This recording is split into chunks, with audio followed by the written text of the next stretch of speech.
dreams. She's shooting out laser beams, taking over computer screens.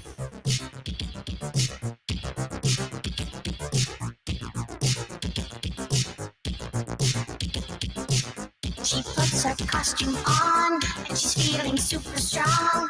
When deadly threats attack, she'll be ready to strike back. She's living in Heroineburgh.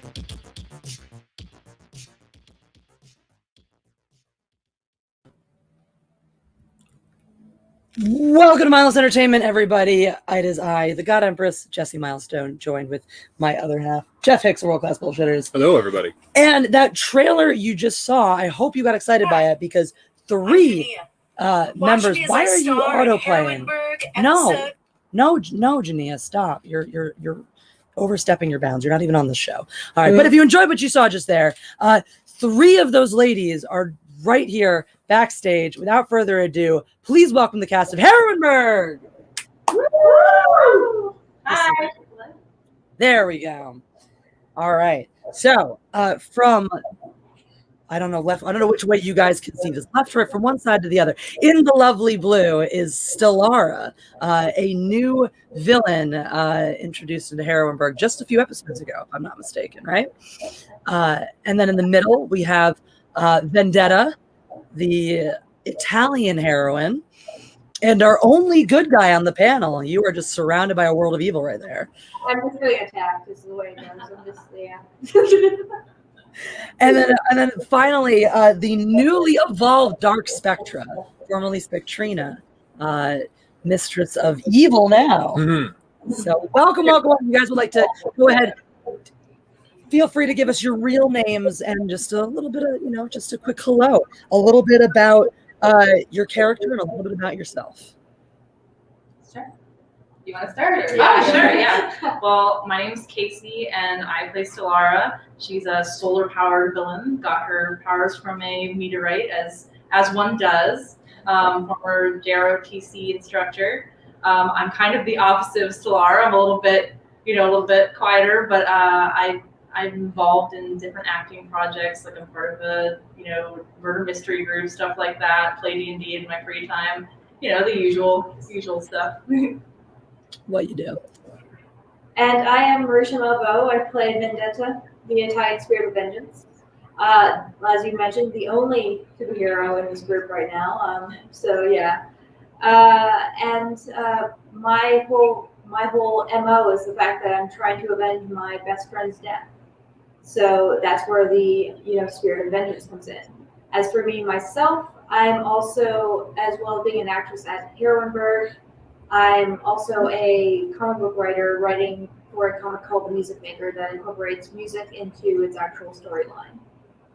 Which I think is such a badass thing. I can't wait to talk more about that. And finally, Dark Spectra. Yes, I was Spectrina, now I'm Dark Spectra, but either way, I'm the mistress of the rainbow, and I control the electromagnetic spectrum, which is really cool and also oddly similar to my day job in a weird way. But yeah, so I could have been a good one, but I was spurned, I had an unrequited love, and then my ego got the better of me, and then I became evil, and now I'm the most powerful being in the city, which can't end well for me eventually, but I'm rooting for myself. And my real name is Erica Jean Christina Lang, and I'm a neuroscientist, and I'm also a creative writer, and I work on VR and augmented reality projects, and I'm also a musician, and I have a couple bands in the city. So. Well, I already feel like between the five of us, we all have a lot in common right there. We're all nerds. We're all into our hero shit. I'm a musician as well. Jeff's a comic artist as well. So this is going to be a really, really fun day. Oh, yeah. This is going to be an absolutely incredible place. So Heroineburgh, as you guys heard these wonderful ladies describing, Heroineburgh is a world set in Pittsburgh, populated with these women who are super powered after a meteor, just pops down, bathes the city in some radiation, superpowers some chicks left and right. Pittsburgh really needs to deal with the radioactive meteor problem. But, Because I mean, like at this point, this is not an isolated event. Like for the first season, it was like okay, you know, there was one incident, and then a bunch of the heroines are popping up, you know, and just taking some time to come out of the woodwork. But now it's like, come on, you're a brand new one, and you're like, there's just radioactive meteors zipping around left and right. There's no excuse at this point to say these are the same meteor. It's like clearly someone's got it in for Pittsburgh. Well, I think there's rocks that are being collected and absorbed and things like that. There's some things in the episodes that haven't come out yet that might talk about spoilers. Sorry. Oh. Although, I will say too, maybe it's the ecological consciousness show on the sideline. You know, like it could be an interpretation, like, you know, the world needs to be cleaned up, and although I like our superpowers. So. Yeah, that sounds like a very dark spectrum kind of answer. Yeah. It just felt like one of those, like, you know, maybe the one that's cleaned up. You know. Yeah. So good. Yep. Accurate question. Go Big Boy or Go Home wants to know: is the meteor responsible for the Steelers? More spoilers. No. Yeah, we can't answer those questions. In addition to, you know, what the meteor is for, where it comes from, and who may be doing what with it, its impact on professional sports cannot be disclosed at this time. Are you guys yourselves fans at all? Sorry, stealing. Of what? Are you guys sports fans at all? Steelers fans? Well, I guess since I the lone answer, yeah. I was just they're like both like what? Oh. I miss Palomalu, which is probably showing my age. So that's what my, you know, it was just but I mean I still Palomalu was the shit. There was nothing better than watching that hair just bouncing outside.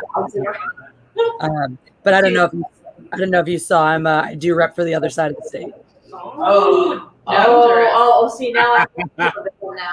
Yeah, I'm sorry. Now, yeah, sorry. That's how it always goes. Did you really? No. Yeah. I was on the steel line. They have a drum line instead of cheerleaders for the Steelers, and I played the cymbals for a year. I'm on the field every time. It was a really cool experience. Yeah, that's totally badass. It's like I was a Steelers cheerleader or something like that, you know. Yeah, without having to, you know, put in the like hours and hours of training and all the, you know, community activism that they supposedly do. That's something I will say for the Eagles. The Eagles cheerleaders are known for their community activism. So there you go. As opposed to the Cowboys cheerleaders who are just known for their giant tits. That's right. That's however we feel. Oh my God, that's great.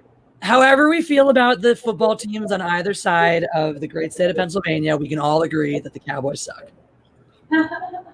Yeah. Okay. And as long as we can agree on that, then everything's okay.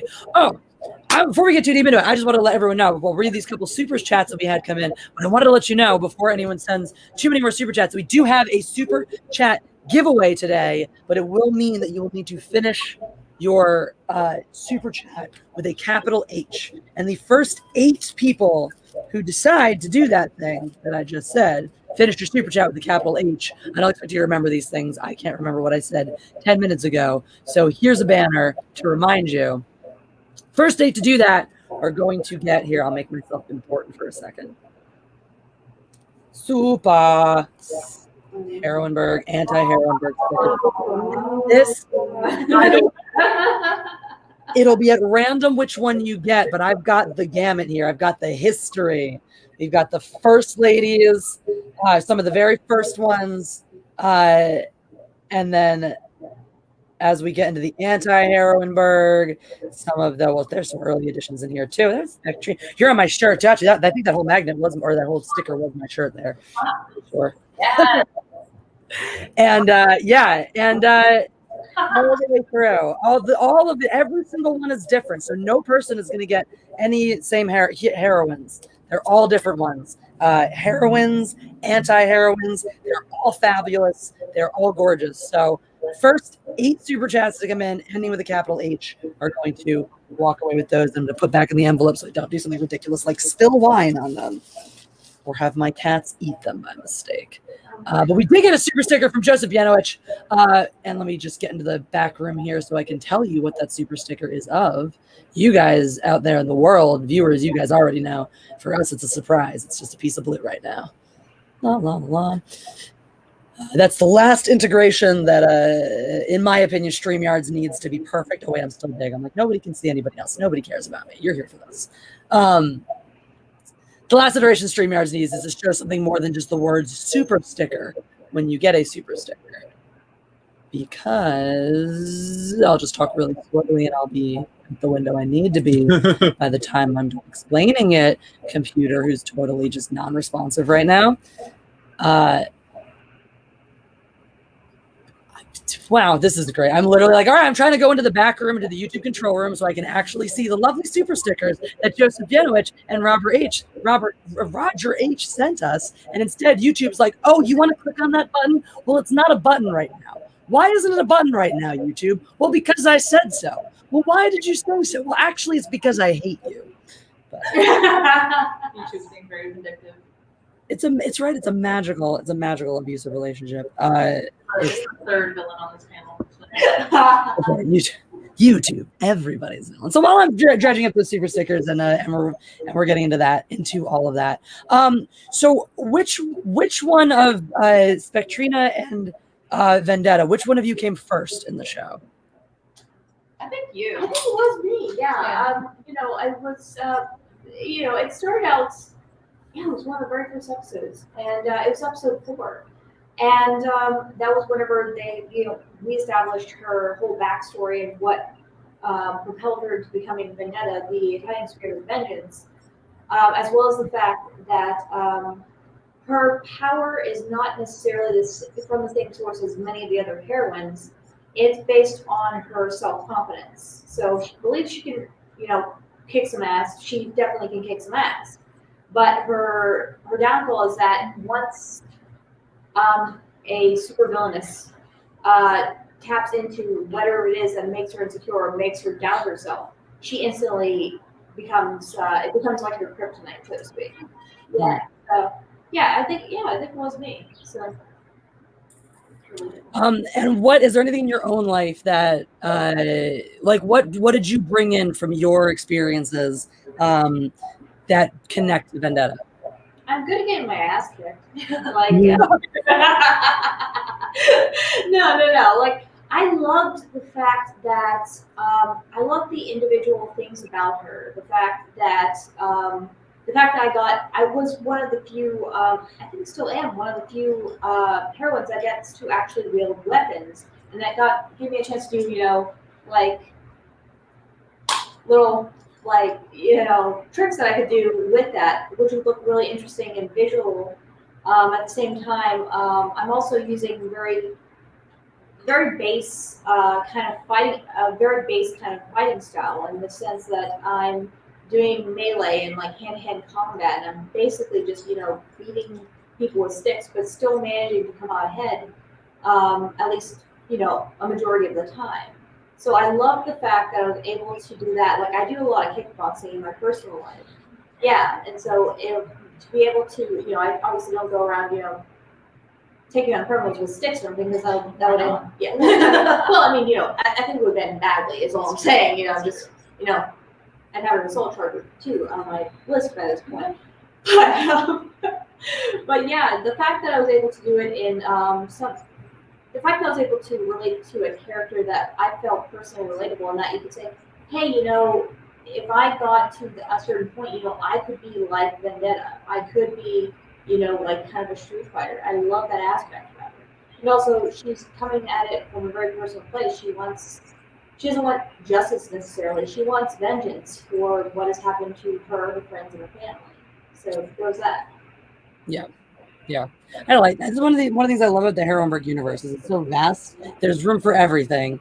Like Erica made the joke about the environmental awareness. Like, there's room for every message in it. There's room for every type of hero or anti-hero, heroine or anti-heroine, with every kind of motivation, from the purest to the darkest, from the villains who are villains because they love the power and destruction, to the villains who are villains because they felt unappreciated or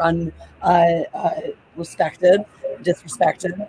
And heroes who, same thing. Run the gamut of motivations in Heroineburgh as well, from heroes who want to be heroes because they want to make things better, or heroes who want to be heroes because they think they know what's best for everybody and want to, make things right.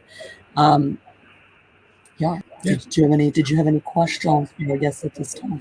Not yet. I'm more into the artistry of the characters and stuff like We'll get that. to all right. So moving on from most to our next introductee, because then it wasn't that long after that Spectrina came along and started out as a good guy. So talk us through your evolution into the dark spectrum we see before us.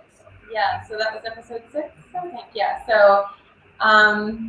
This is a really fun episode. It's the whole origin story, and we start out as postdocs in the lab that whole life in the plot before we become the superheroine versions of ourselves, and we work closely together, and we almost don't get a grant, and it's that academic stressful life, and we kind of fudge some equipment when we're doing our work to try to get results for the grant.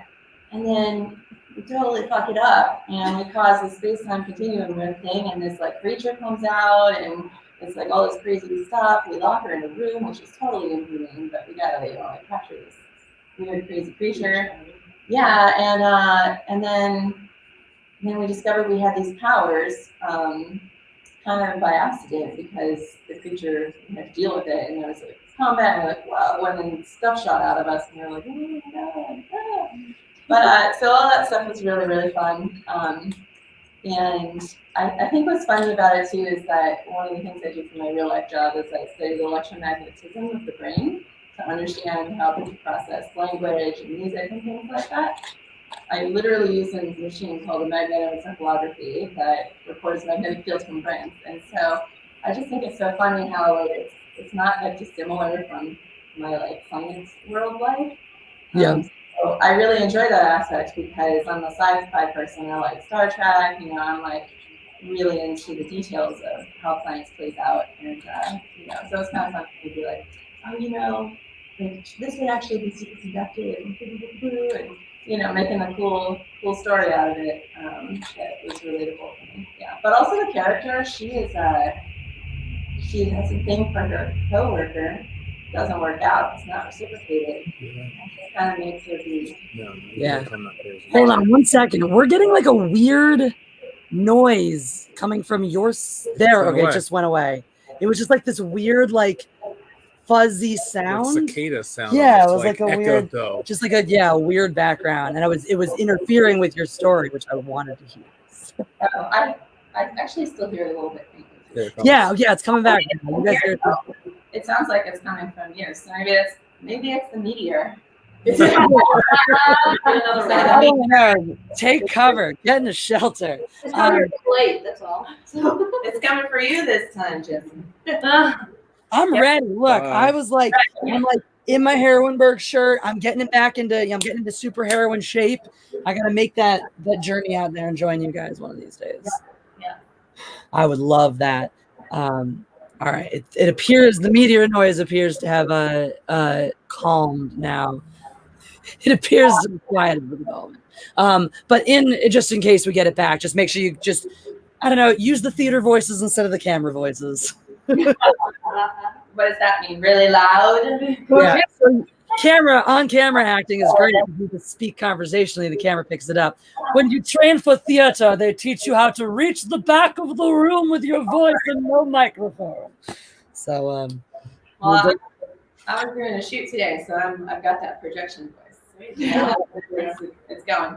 But yeah, the girl, she didn't like me back, and I was really, upset about that, I guess. And I just got jealous and vindictive, and I just started doing. You got dark. I got dark. I went dark. But it was slowly, but I also got more and more unhinged as a character in my real life too. I mean, not my real life, but the real life of the character.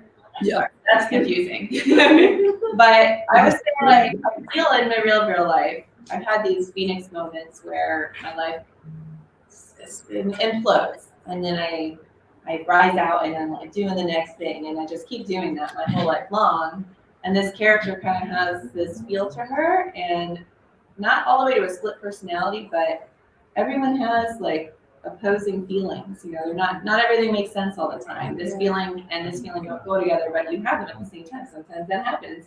So I just utilize that thing, and I make her really capricious and whimsical. She's up and she's down and she's mad and she's. I could ask this really quick. The Phoenix reference, was that an X-Men reference? No, but it should have been. It was a mythological reference, but there are so many. Yeah, I'm just saying Phoenix across the board. They'll share this kind of trait, right? Rising from the ashes. Yeah. So I think she just keeps trying to make something out of what she's got, and it's only getting worse for her though. She's just there's no way out of this. Yeah. There's no way out. I've done too many bad things now. I noticed there was that moment in episode 16 or 17 where she says, you know, I'm the most powerful one, and nobody realizes it and recognizes it. That's what it seems like the turning point moment where she realizes, like, wait a second, I'm the most powerful. I don't have to listen to anybody or do anything. And it's like, well, when you have that moment, there's no more checks and balances. Who's there to stop you? Oh yeah, and like she makes alliances to get what she wants, but like she doesn't think anyone's better than her at all. Like she's definitely gonna get what she wants any way she can. And that part's not really like me at all, but like I think maybe secret me would like to be more like that a little bit. So I feel that it comes out in this character just because I don't know. It's fun. That's one of my favorite parts about acting is those moments where you get to grab onto something where you're like, ooh, that really isn't me, but there's an alternate reality where it could be. And so for just this contained little experiment, let's just lean into a world where I was that kind of person. That's totally. Just have fun being someone else for a minute.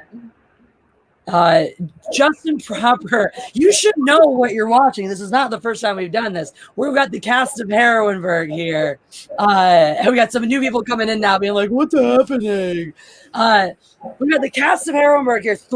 I say the cast, it's a tiny fraction of an immeasurably large cast of heroine after heroine and anti-heroine villainesses, if you will. And why can't I remember the words that were about to come out of my mouth? It's the wine. I blame the wine. We don't do this as much anymore, so I'm compromising my own integrity here. But yeah, every single one has a different origin, has a different backstory, has a different secret identity, a different career, different powers, a different costume. So, I mean, the level of creativity that goes into just the base amount of having all of you, 3 out of God, what are there, 12, 13, how many of you are there now? I don't even know. Does anybody know? Yeah, we're getting a message from the meteor that's passing by, and it's 30. It's 30, yeah. 30. Sheesh. Wow. That's a roster. That is. That's huge. That's not even including all the other characters that are around. Of course. Cops, and there's thugs, and there's criminals, and cameramen. There's just a lot of different people are involved. What I really loved about this whole thing is the fact that is not a far stretch from the diversity that you get in the city. It really isn't. It's not something that typically comes up in people's minds. But we do have people from all sorts of ethnic groups. We have people from all sorts of backgrounds. We have scientists, we have mobsters, we have geniuses. We have people who you can. I mean, it's painted with really broad strokes at times, but at the same time, you definitely see where all this is coming from and everything. If you've ever been around in the city, you know that it's a big melting pot, and it's really fun to actually get to be a part of something that plays along with that. Yeah, I would add to that too that I think in the writing, there's a care taken to highlight different kinds of cultural heritages, and it's not ratcheted up so that it's into comedy or bad or mocking or anything like that. It's researched and it's genuine, and it's the intent is, I think, to reflect that diversity and also that diversity. yeah, and weaving that into the fabric of it underneath everything is, I think, really one of the cooler parts of the project that I appreciate. And so much fun to play with too. Yeah. And that's hands down one of the things I think that's the most important. If I just pick like the most important thing that the show does, it's that it presents an alternative conversation to diversity than the one that a lot of other productions are having. And it's the most important thing that we as creators who want to see an inclusive future can do is instead of just going, oh, well, I don't like that version of diversity, or I don't like this the way you're doing it, or why is this that, or becoming anti-diversity because you don't like identity politics or the way it's been forced into here or forced into there. The correct response is to do this, well, let's make something else that shows how we can bring a diverse group of people together. We can honor diverse characters. We can honor their backgrounds. Their backgrounds can be an important part of the show that we're creating without having to take a moment in every episode to go, this is what it means to be this person, and if you don't agree, you're bad. Yeah, well, I think comics is such a platform for like escapism and stuff like that sometimes people forget that you want to be able to escape with it, but you also have to be able to see yourself in it. And I think that it's really uplifting for so many different people to be able to see themselves in a platform, because I know that doesn't always happen, and that was something I was really impressed with when I came on that level. Yep. Yeah. And I think that's what Heroineburgh understands too. It's something like, we heard, and we'll get into UKC in just a second, but we already heard, for 2 out of 3, and I suspect it'll be the case in the third instance, that you guys all related in some levels to your characters. You found human elements that were easy to connect to. And that right there, that's what tells you have a good piece of, you have a good character. It's not about the things in their resume that, oh, well, she's a scientist and she's got a boyfriend or a girlfriend, or she's married, or she's got kids, or she doesn't. It's, well, this is her motivation. She wants to avenge her friend. She doesn't feel appreciated. Whatever your motivation is, your identity is an important part of who you are. But who you are is so much more than that. And both of those aspects are given equal weight in Heroineburgh. I think it's really well balanced in that regard. So since I acknowledged the lack of equal weight, Case, your turn. So a little bit about everything we've done so far. Your character, how's her arc? How did she get to be here, and what was that journey like for you becoming Stellara? Well, I know that she was being played by another actress beforehand in episode 17, where she kind of got her start. Shannon was playing her, and she came in contact with this meteorite, did what you usually do with meteorites, used as a paperweight on her desk, and kind of, was like, okay, I'll come back to this. Maybe not the choice I would have made, but whatever. And then she came back and put her power into the meteorite, little give and exchange of power, and now she has solar powers. I came in, I was playing an extra in a different scene, and I was asked to take up the mantle of Stellara, take on that role. And I was really excited to do so, because I've always, from the time I was very little, always loved to play villains. Like even like first grade, they're like, who wants to read the part of the mosquito in the folk tale? And I'm like, yep, is that the bad guy? Can I be the bad guy? And so I think that when I came in, Stellara is a little different than when she first started. She's a little bit unsure, and now she's more sure of her power. She's more confident, a little bit, maybe a little overconfident. I think you mentioned that like all of us like relate to our characters. Stellara is actually very different than me in both of her villain role and her regular role as Stella Rathburn. Being a JROTC instructor, I had a lot of friends growing up that were in JROTC and in the Army and stuff, and that's not a background that I'm entirely familiar with. So to kind of put myself in that headspace was interesting, something so different from me. You talked about that's what acting is putting yourself in someone else's shoes and walking around in them, or boots, as it were. And there was a lot of that. There's a lot of adjustment to that part of her. But once she kind of came into her own as a villain and became her journey was basically who can hire me for the most amount of money to beat up the most amount of superheroines possible, I was like, you know what? Okay, like I have this theory about Stellara. She's kind of like this false confidence thing where like if I'm big, if I'm loud, if I'm, like the biggest thing in the room, then, that's where that confidence comes from. And I can relate to her in that way, because sometimes I struggle with my own self-confidence, but if I fake it till I make it a little bit, I'm usually able to catch up to myself. And I think she's got a lot of that. She goes up against, Ponderosa and Vendetta and Virginia, and these really powerful ladies that should, totally kick her butt, and she just doesn't back down. She's like, nope, I'm playing to get paid, and I'm gonna do it. And so I don't know, I'm into those shoes. I love it. I love the villainy. I too am a big fan of villainy. And yeah, no, I think it's great. That's fun. Just a fan of villainy? Big fan of villainy. Anyway, I will never know what those two super stickers are because YouTube is evil and doesn't want anybody to have fun on its platform. So I will never know what those two super stickers were from Roger H. and Joseph Yanowich unless they just tell me down below. But we did have Phil Abudi. It says free stuff with the H.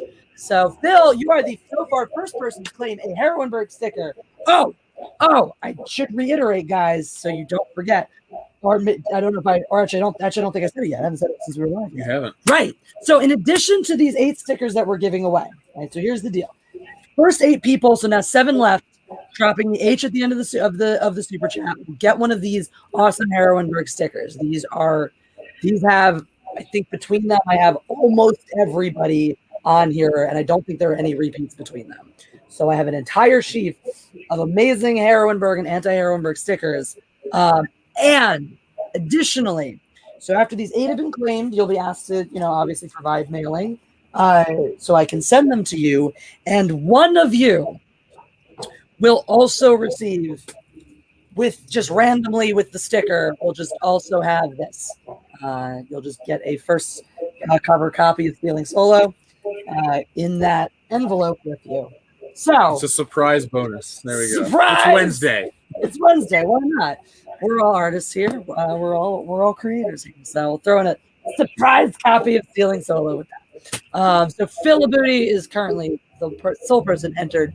And once we've done that, I'll change the banner to what you need to do to claim. But Phil, send me an email, me.mindlessentertainment@gmail.com with emailing, with name and mailing address, and we'll get you that sticker. Joseph Yanowich says, I set the controller. Oh, well, there you go. Now I do know. I set the controller with critical hit, and Roger H sent a thumbs up. Dude, Joseph even helped Roger out, dude. So there you go. All I had to do was just keep reading my super chats, and I would have known.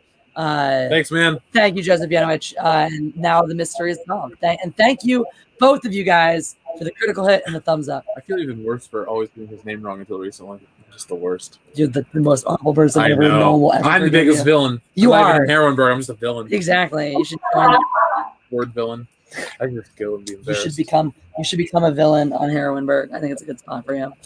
He can do some damage. He go up against he's solidly big, so I can stand a chance against a couple of them. Like going, ha ha ha ha, all that good stuff. Yeah. So. Yeah. Do you have any evil laugh? See, we got it. We got it. He's pretty solid. As Vendetta tremble a little bit at the sight of I don't know, Buffalo Jeff, super villain. Buffalo Jeff. That's a different story. I think Buffalo Jeff fit. is the scariest. He would. I'm like, confident. Well, I was going to say conceited, but as long as I'm confident, I can't be defeated. So I'm just saying, There you go. I'm gonna try, but That's true. Good to go. See, that's where Buffalo Jeff would win. You do the Buffalo Jeff voice, and that confidence would be like, I don't know if I want to fuck with that. Do you want to let them? I can't. Clue them. It won't work with this one. Nope. You need a special thing like that. It needs a pop shield. Yep. Sorry. Because I've done it without the pop shield. Doesn't sound because right. The pop shield flew off today by mistake, and I was trying to go back and do something. I found it eventually. It was under the chair. Long story short, I would. Well, go to Patreon. Buffalo Jeff reads Good Night Moon. It's delightful and terrifying. If you want nightmares forever, yeah. Macy Van Dusen says, ahoy, been a while since I was about. How are y'all? How is Mal?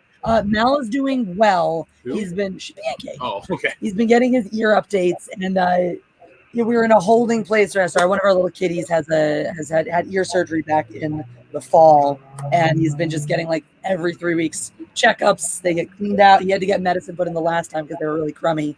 But since the medicine, these past couple of weeks, they've been really, really good. So next week you'll get checked up on again. We'll see how that's progressing. And he also says, so which of these fine ladies is the best catch? I mean, that's kind of I guess. You asking our opinion? Like, do you guys? Okay. Oh my God, there's 3 of them too. There are 3. All right, so there you go. Start doing it. So Erica's Dark Spectra. Actually, your answer is as your characters, obviously. So Dark Spectra, what is your idea of a perfect date? Here we go. It's Dark Spectra. For one, he's got to do everything. All the work.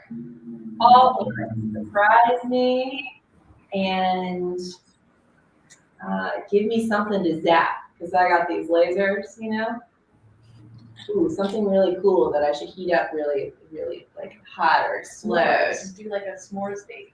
Oh, see, that's cute. Like, That's cute. That's actually a good answer. Oh, Okay, sorry. that's actually a good answer. No, I appreciate that. That's a much better answer.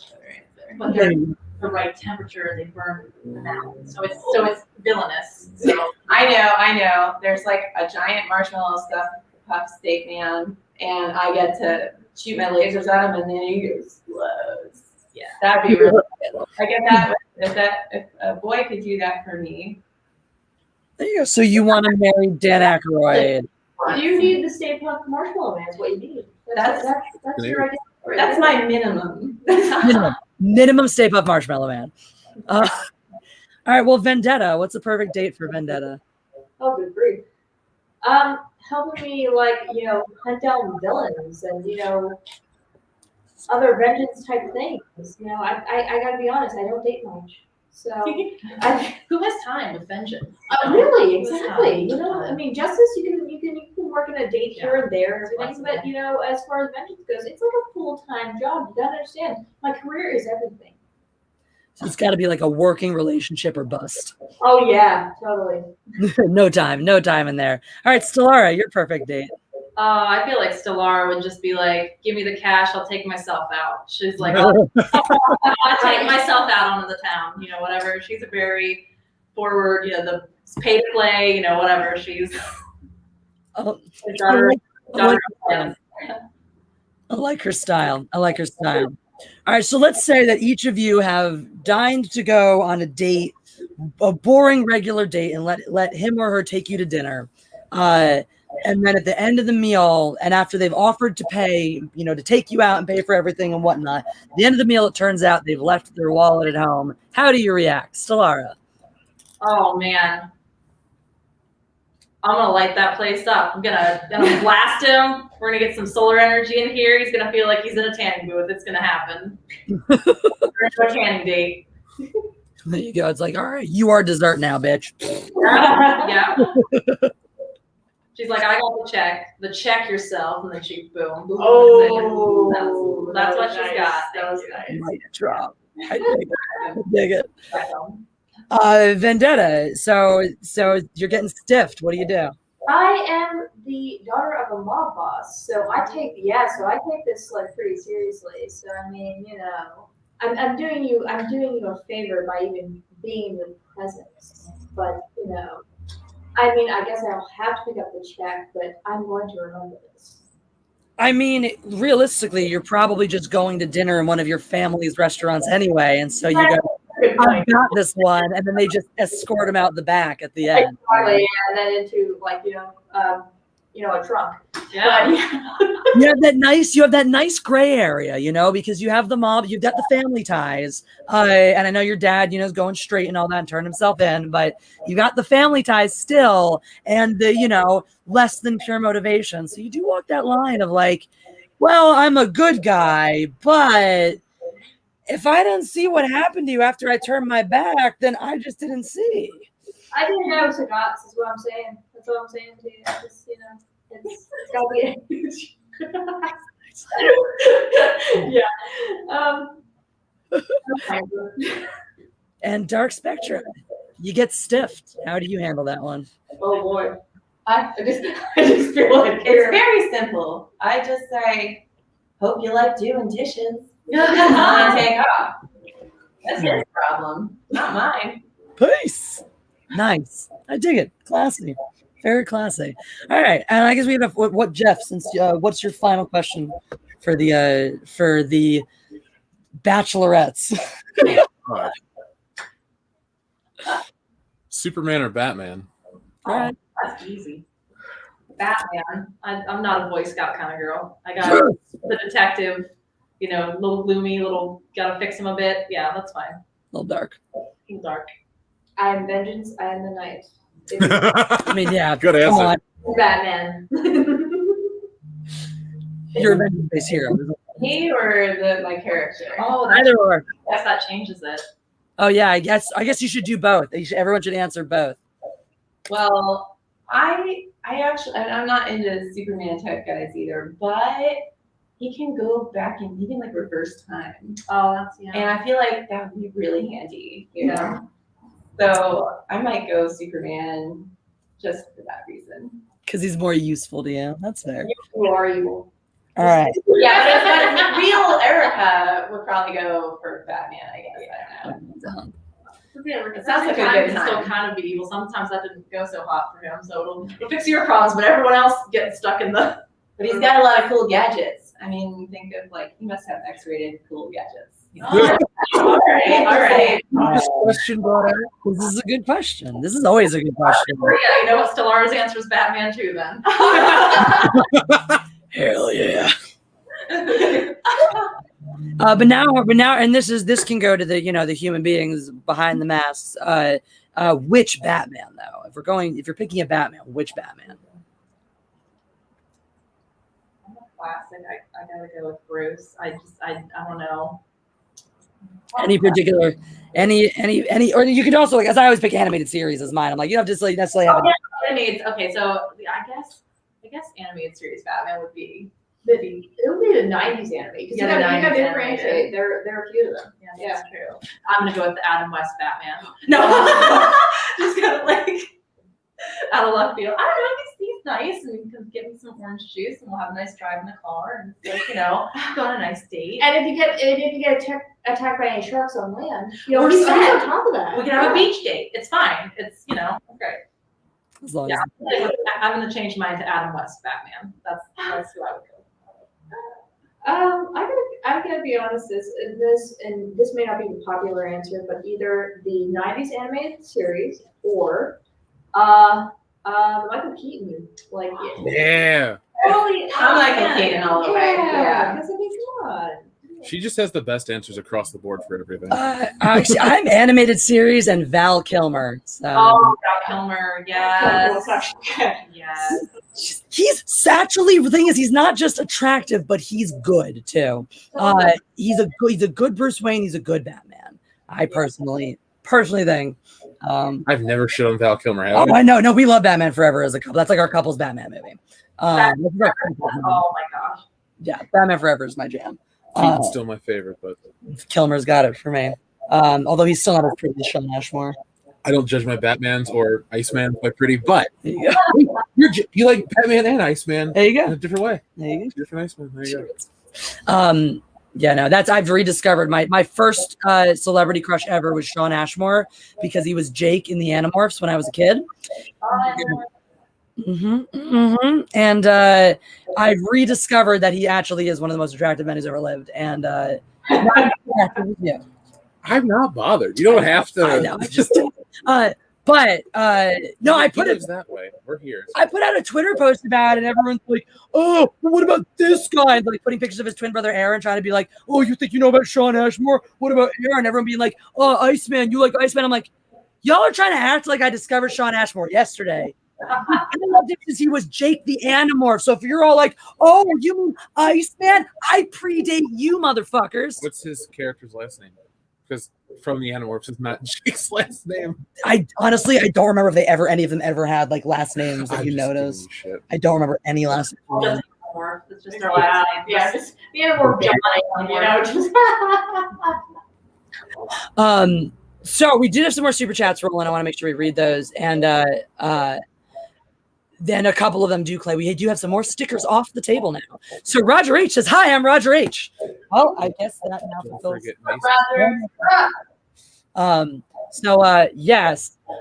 So that is now, we're down to 5 left, or sorry, 6 left. With 8, we're down to 2 claims, 6 left. Go Big Boy or Go Home says, "Are there any Sith in Heroineburgh?"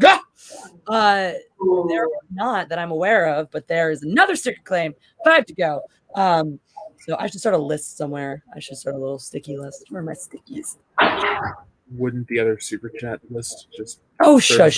That was list? Yeah, but then I have to go in there and find it because I just meant, like, whatever. If I need to after the end of the show, it'll be fine. It'll be fine. It'll be fine. All right. So go home says, "Are there any Sith in Heroineburgh?" Making the third sticker claimed. There are not, but there are plenty of bad guys. And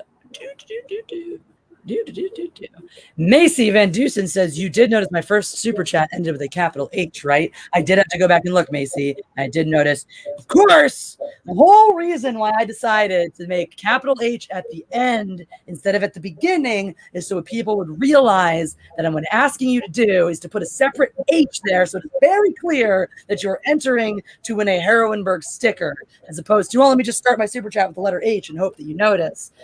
But of course, instead of going, okay, well, let's do that thing, all the mindless mobs got to be clever about it. All the mindless mobs got to be like, challenge accepted, and I'll raise you 1 capital H. Snuck sneakily into the end of a capital phrase, so you didn't realize what I was doing. Thanks, Macy. And Sean, although you overtly capitalized, so Firefight in this case slightly less attractive. Sorry, Sean. I think he's a better actor though. I have never seen Sean Firefight acting in freaking fiction. I've seen him act in the Animorphs. Haven't you seen the remake? Nope. The Re-Animorphs. The Re-Animorphs. The zombie Animorphs. The 350. Never mind. This needs to happen. Someone needs to make this. Sorry. Anyway, I'm short, so it will be Vendetta for me. And yes, Batman all the way. Well, all right. I guess none of your answers mattered, although Batman was the correct one because he'd already made up his mind. So there you go, Vendetta. You got a date. There you go. All sorts of things. I'm going to take this moment to do a shameless plug of Music Maker. We happen to have, there's 2 issues out now. You can find them off of Facebook, the Music Maker Comics with an X, Facebook page, and you can get a hold of them. We're going to be coming out with issue 3 within the next few months or so. So, yeah. These look great, by the way. When Jesse showed me the link yesterday, I made sure she dropped them so I could check them out because the covers are awesome. Yeah. You go for them. So what is the best, where's the best place to send people to get it? What is the best link to choose? Our actual website is having some issues at the moment, but yeah, if you send us a request on the Facebook page, Music Maker Comics, like I said, Comics with Max, and just say, hey, I'd like to get a copy of this. How can I go about it? I can either send you a digital copy, or you can give me your address, and I can manually mail you out a hard copy. So yeah, and it's cool because like I said, we're a music themed comic book, which hasn't necessarily, it's been done in various forms, but it hasn't been done quite the way we do it. We use QR codes, and you can scan them with your phone, and you can listen to music that's actually going on within the story at the same time that you're actually reading the comic book. So yeah. Think that is the coolest thing. When I saw that, when I was reading that in the about it, I think it was just in the email. I was blown away. I was like, "This is the coolest." Because I remember even spoilers, when I was 15, Twilight was out, and I read it and I liked it, and I loved Little Deacon. Wow, shocker, right? Terrible. Worst any young teenage girl's ever done.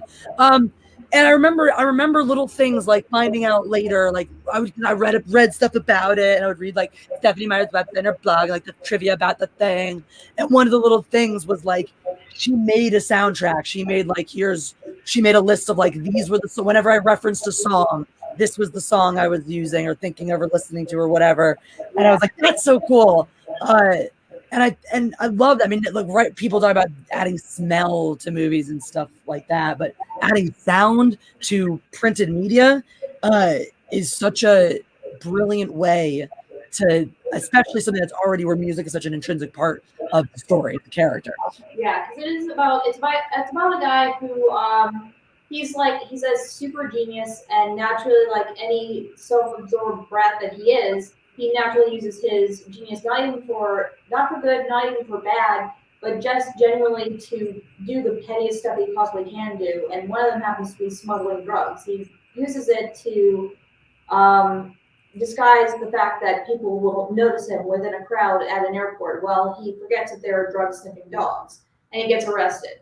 So he's given the opportunity to make right where he had been doing just, living the pettiest life he possibly could. But the beautiful thing about it is that you actually get a chance to hear like the thrum that he uses to hypnotize the people at the airport. You get a chance to listen to the music of the bands that he interacts with and gets known by and things like that within the story. So we're doing something that's been done before, like those whenever you hear the ding, okay, well then play this little bit of music. Whenever you hear the ding, play this bit of music. We're doing that in a sense, but we're also doing it in a very drastically different way that is, I think, more interactive and more interesting to the story, especially the kind of story we're telling. Yeah. I mean, it really lends itself. It's really bridging the gap between, the way it's been done and building into a more interactive multimedia style experience. Which is really something too you can send. By the way, I'm posting that link there, the Facebook link for Music Maker. You send them a message, inquire if you guys would like a copy. We definitely want to check this out. This sounds really, really fascinating. I really think that's the future too, is multimedia entertainment, and whether it's mixing medias in one single product, or like in the case of Heroineburgh, taking one product and translating it across medias. Heroineburgh, is a web series with 19 episodes, 30 heroines, and even more extended cast, plus crew and all that. And it's a comic. It's another independently produced comic, as well as you've got the strip in the paper as well. I got that here. That thing is just such a cool thing to do. I mean, things you don't think about are just like, oh, you're a kid growing up reading the comic strips, and one day maybe you're gonna have a comic in the newspaper. I mean, something like that. It's cool. Also, one place you can also check them out, and you can check them out for free, at least for a limited time, is cryptocomicsmarketplace.com. Ooh. Where you can actually like read it as if you were. It's in a digital format, but you can read it as if you were looking at an actual comic. You can flip the pages, and the music will automatically just kick on. You won't even need to use your phone for this one. So cryptocomicsmarketplace.com. I've got that link right here. I got all of these. Perfect. So I'm going to drop that one in there as well. Boom. Crypto Comics. All right. So there's you can check it out for free for right now. Interactive and everything right there. So don't miss out on that, but also definitely support independent comics and pick it up if you enjoy what you're seeing there. El Gallo de Oro says, who loves pina coladas and getting caught in the rain? That was not a question we have, but Jeff does. So and he likes Batman. And Making Love at Midnight. And the Dunes of the Cape. And he does have a rain. So I'm not into health food or yoga. No. So if that checks your boxes, El Gallo de Oro, then I think El Gallo de Oro is a listener of mine. I think you found your man. I'll see you tomorrow night on the show, El Gallo de Oro. We'll talk then.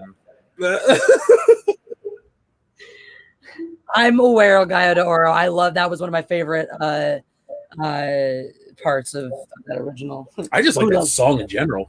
It's a good song. My dog likes it. That was always, and she loves pina coladas getting caught in the rain, but she said, "Oh, that one, pick three, my lord." That's part of Shrek. Hands down, that's part of Shrek. Just pick three, my lord. Forgo, Forgo. Oh my god, dude, the chat has been lighting up today. I've been like pay attention with the chat. You guys they're having way too much fun with this, or the appropriate amount of fun. So okay, so we've given away 4 of the stickers, right? Mm-hmm. Roger got one, Phil got one, Sean got one, and Macy got one. We have half of our stickers left. And remember, one person who claims a sticker is also randomly going to get a first edition copy of Stealing Soul. I think I signed that one too. Probably. Let me check. This is it. It might be a signed. I might even kiss it. Who knows? This was the for you, Jesse. It's a gift. Yeah, it's autographed. There you go. It's an autographed copy. Yeah, there it is. There you go.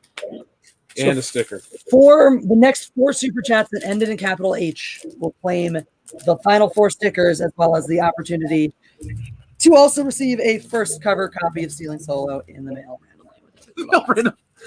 I love to get stuff in the mail randomly. Also, if you're really into Stealing Solo, the second cover is out now, so we'll just drop that link because we got to shamelessly self-promote as well. Thanks.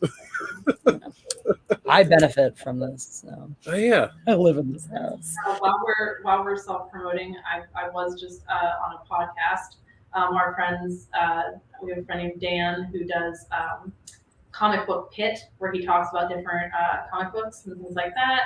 My boyfriend Jeremiah usually partners with him for a kind of like sub podcast on that podcast, which is called Movies with Issues, I do believe, where they talk about comic book movies, both good and bad.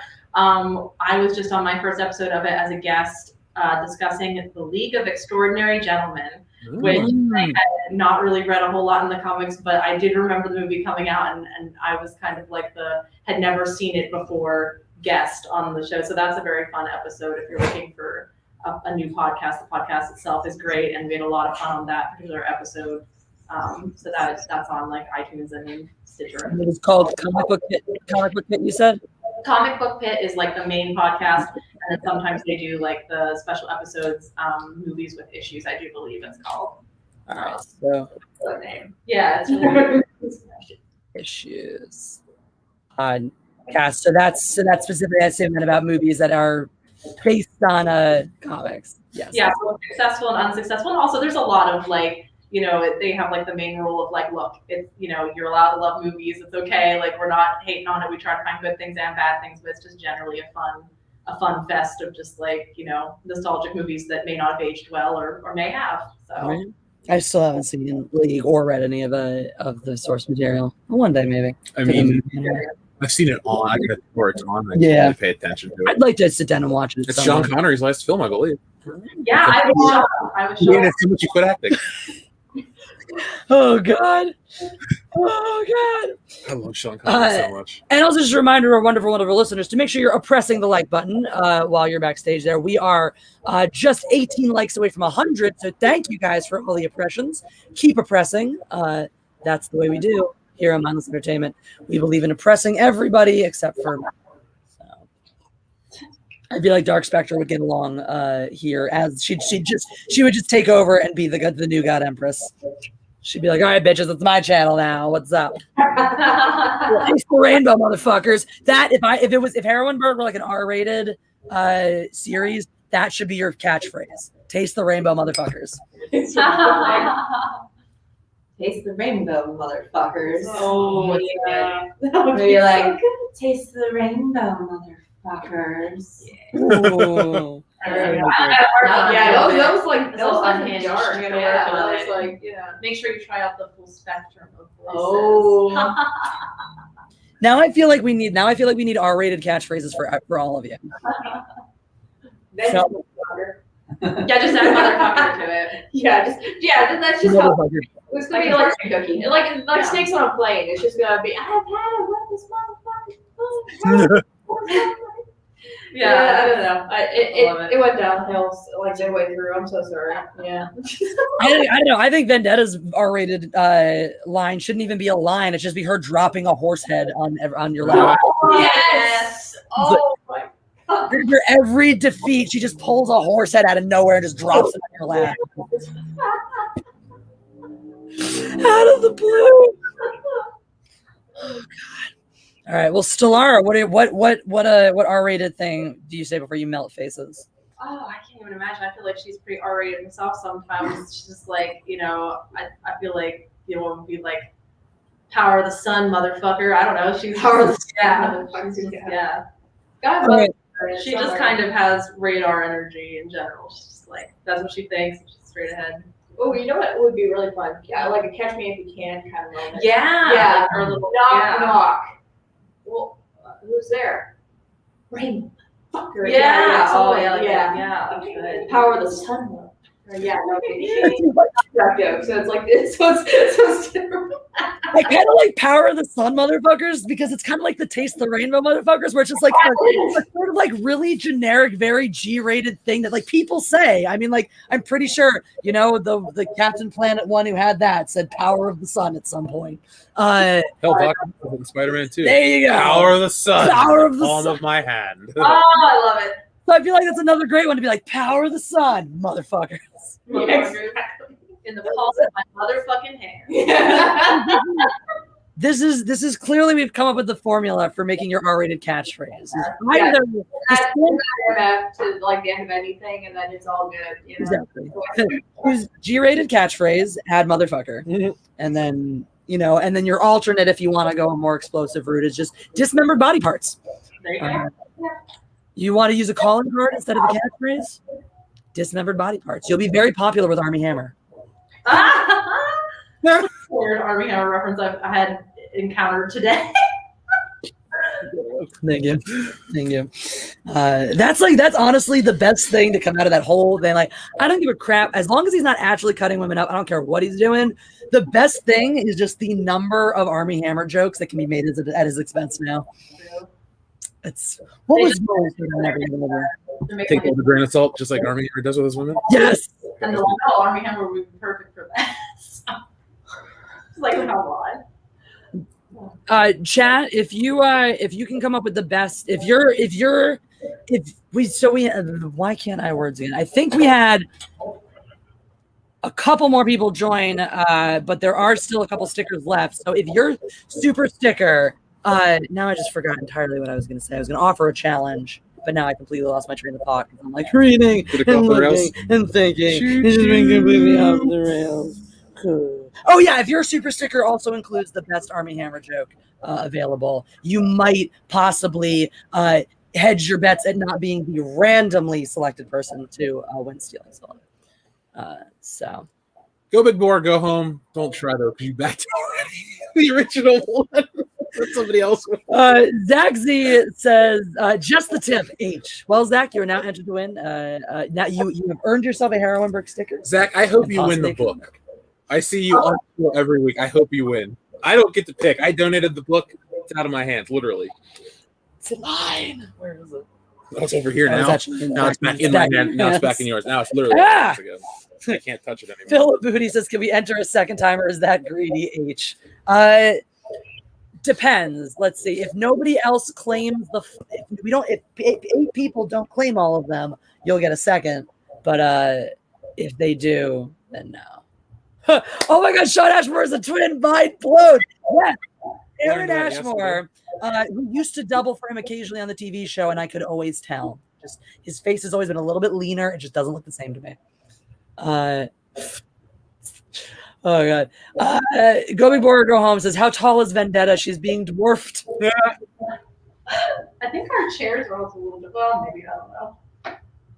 How tall are you guys? Because I've heard a bunch of that. People saying, "Oh, the blue one looks really tall. They all look really tall." I'm better posture. That's all there is to it. Yeah, I'm 5'11" and some change. God damn. So yeah, you are fucking tall. Yeah, I'm also boots. I'm 5'10" also, and also with these crazy Oh gosh, I'm like 5'5". Like so it's not that Vendetta's short. It's not that you're short at all. It's just that you're being flanked by a couple of Amazons. I mean, 5'5" pretty short. Yeah, that's Hey, there are worse things in this world. Giggity. There you go. Oh, hey, man, I got a shameless promote. I'm going to be talking about Heroineburgh. We've got issue 2 that's coming out. Well, actually, it's out. Here we go. Let me get this I do. Okay, so this is issue 1, and this is issue 2.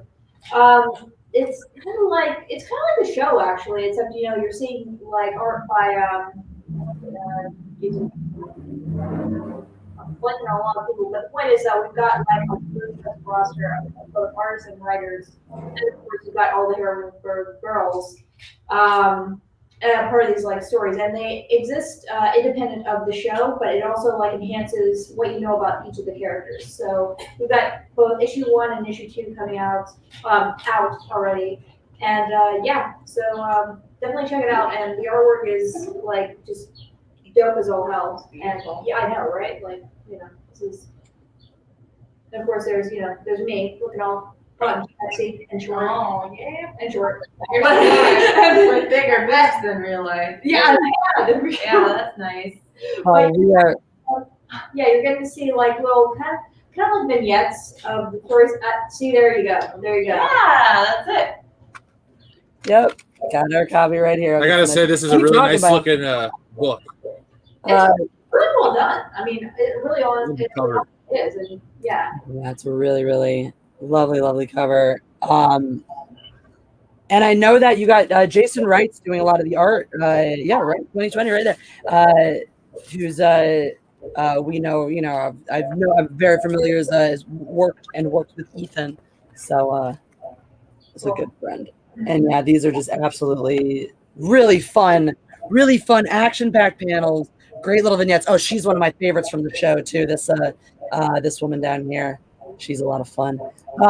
But yeah, so it's really cool because if you watch the show, then you're seeing these really, these comic bookified adaptations of these characters that you get attached to in extra stories.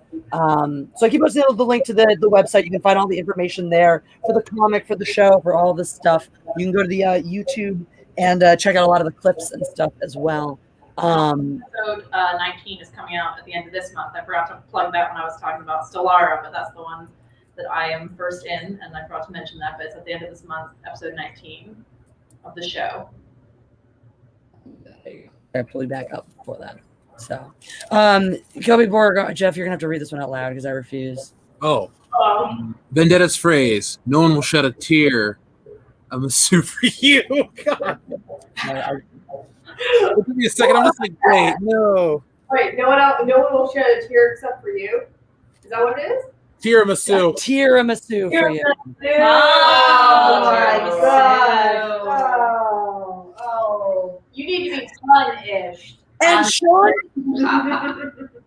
And Sean tries to claim that it's his wife who has the problem with the dad jokes. In the box. So I don't know if I buy that anymore. I don't know if I buy it. He's trying to shift the blame. Yeah.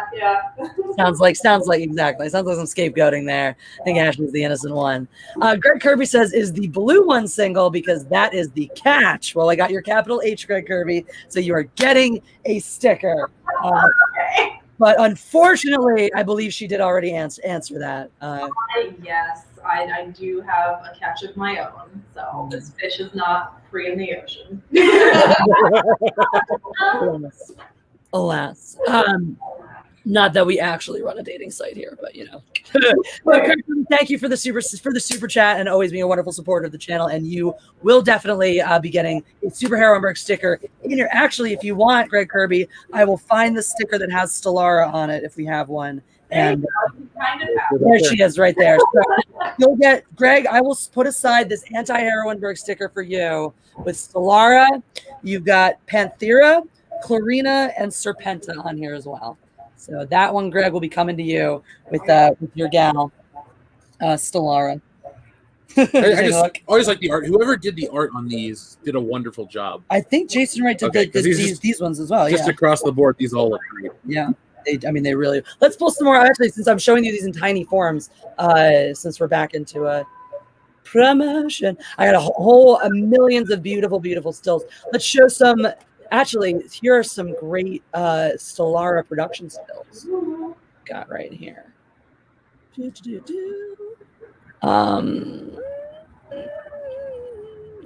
just do this. Begin with it now. It's too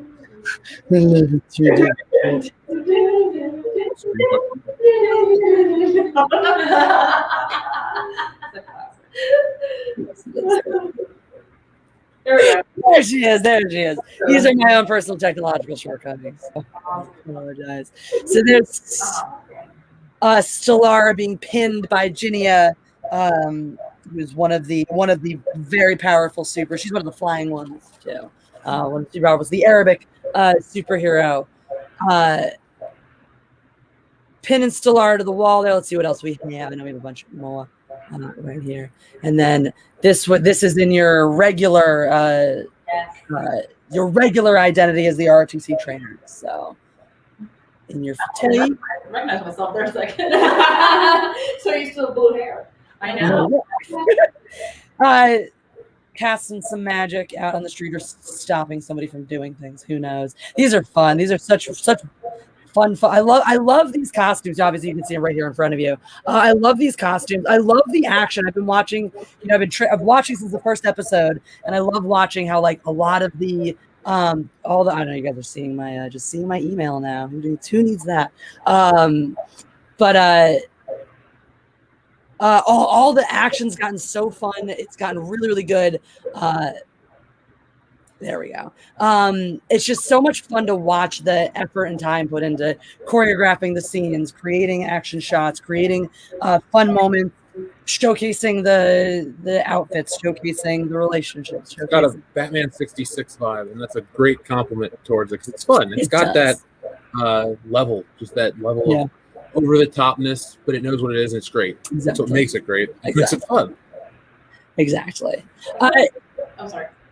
Oh no, go ahead, jump in. You get like these filming in the street. You get these really beautiful organic moments. That one of me, like right in front of, like, you know, doing my hands up and everything.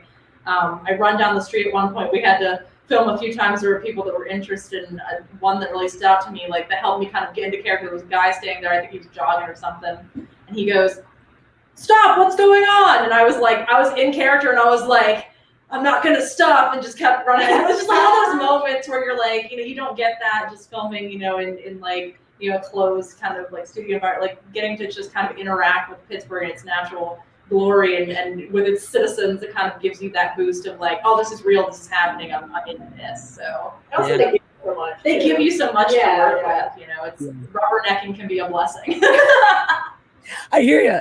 I mean, that's so many times. That's what I've always taught out here in acting classes and stuff. Hey, if you're ever frustrated coming to an audition because traffic or this or that or whatever happened on the street, carry that in. Even if it's not a frustrated audition, use it somehow. It'll if it's real, it'll play. So that was actually a question I did have coming into this was how, because it's so different what you guys are doing out there than what, say, we're doing, where our channels are not geographically tied at all. I mean, I have tons of German viewers that have never, some of which have never set foot in the U.S. And they are just, I mean, a lot of the core crew of the Mindless Mob, people who know all the inside jokes, are people whose faces I've never even seen. Greg Kirby, I don't know what he looks like in real life. Greg Kirby to me is a tiny thumbnail of Hank Hill. And so for you guys, though, you're working on a project that has an online presence, that is involved in social media. You know, I know the comic gets around in the Comicsgate community and all that stuff that's very rooted online. But the show itself is so rooted in Pittsburgh. I mean, the name itself is a portmanteau of heroin in Pittsburgh. How does that change, say, like coming onto a show, okay, where it's like my audience, a few of them have know you from coming here before me, talking about it or the crossover and stuff, but a lot of these guys are in the dark. You know, a lot of these guys are like, oh, who are people?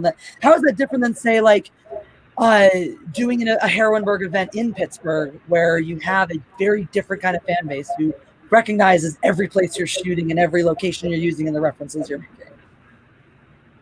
I'm gonna take this one first. I'll start at least. We never question that whenever Spider-Man is so closely tied to NYC. You know, I mean, it's just one of those things that's kind of like, it's universal. You don't have to have lived there, you don't even have to have visited there, but it's very integral to the character. Like, whenever he says he's been to, whenever he's on the train or he's like, for example, in Central Park or something, like something's going down there, we don't really question that because it's just so much a part of the character. And that's a lot of what Heroineburgh is about too. It's not. I mean, yeah, it's camp female superheroes, but it's also a story about the city. You know, like it's about the city. It's about diversity. You don't necessarily have to have been here to get that, and that's kind of like where the storytelling element comes in. Is that we are talking about stuff to people who may never set foot in the city, but we all seem to universally love this place. We love its diversity, we love, the stories, we love its history and things like that. And then, added to that benefit is that, oh, by the way, we're a bunch of female kick-ass superheroes. And it's almost exclusively, female superheroes and super bonuses. There's something really distinctive about that, and I think that's one of the things that makes us all kind of tied together with this show, with the comic, with the whole shebang, is the fact that we all kind of get it. We all kind of like love the city, we love the fact that, we love this kind of, crazy animal that we created. So, I mean, that's me. Yeah, I think just adding on to that, I think Pittsburgh in particular is a city that is really affectionate and really like, it makes it really personal, but it has such a specific geography, it has such a recognizable skyline that like when you see it in movies, like the Dark Knight series, or like you go a little further back, like the Inspector Gadget movie, where it's a really big deal where, the glass castle, like the PPG place was in it. I think that Pittsburghers tend to take a little bit of Pittsburgh with them wherever they go. I know I was born in Pittsburgh, lived in Butler for a little while, and found my way back, because I feel like you just always do that wherever you are in the world. If you're from Pittsburgh, you find your way back. I know my boyfriend tells a story about, he read about a guy that was stationed in South America somewhere for something, and he started like a Steelers bar there that's like still there or something, and people like kind of seek it out. I think it was South America or something like that. It's like Pittsburgh tends to be a city that people pick up and take, wherever they go in the world, and I feel like, to quickly set in this recognizable city that is already known for being such a melting pot city. I think that's really powerful imagery as well. So that's just what I would add to that. There's something about that state, because Philly's the same. I mean, Philly is very much the same. Since after I moved out here, a few years after, I found an Eagles bar in Santa Monica. And so during the football season, outside of coronavirus and stuff before that, every Sunday I would make the pilgrimage down to my Eagles bar, get there an hour early to make sure I could get a seat, because this bar on the other side of the country would be filled to capacity with Eagles fans, most of whom were Philly transplants, some of whom had come to the fandom some other way, but really just mostly Philly people who loved to hang around with other Philly people on game day and scream at the television like we were back at home. I love that. I love that, like, when a city has an identity and when you take it with you like that. I mean, that's something, and I've known that about Pittsburgh my whole life.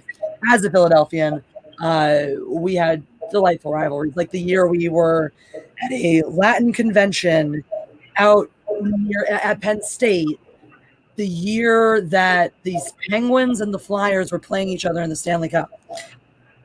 And so you had most of the state was for the Penguins, or not in the Stanley, in the playoffs, that's it. But in the Stanley, they were playing each other in the playoffs. So most of the state was for the Penguins, and then you had my school and the other sister school from the Philly area, who were all for the Flyers.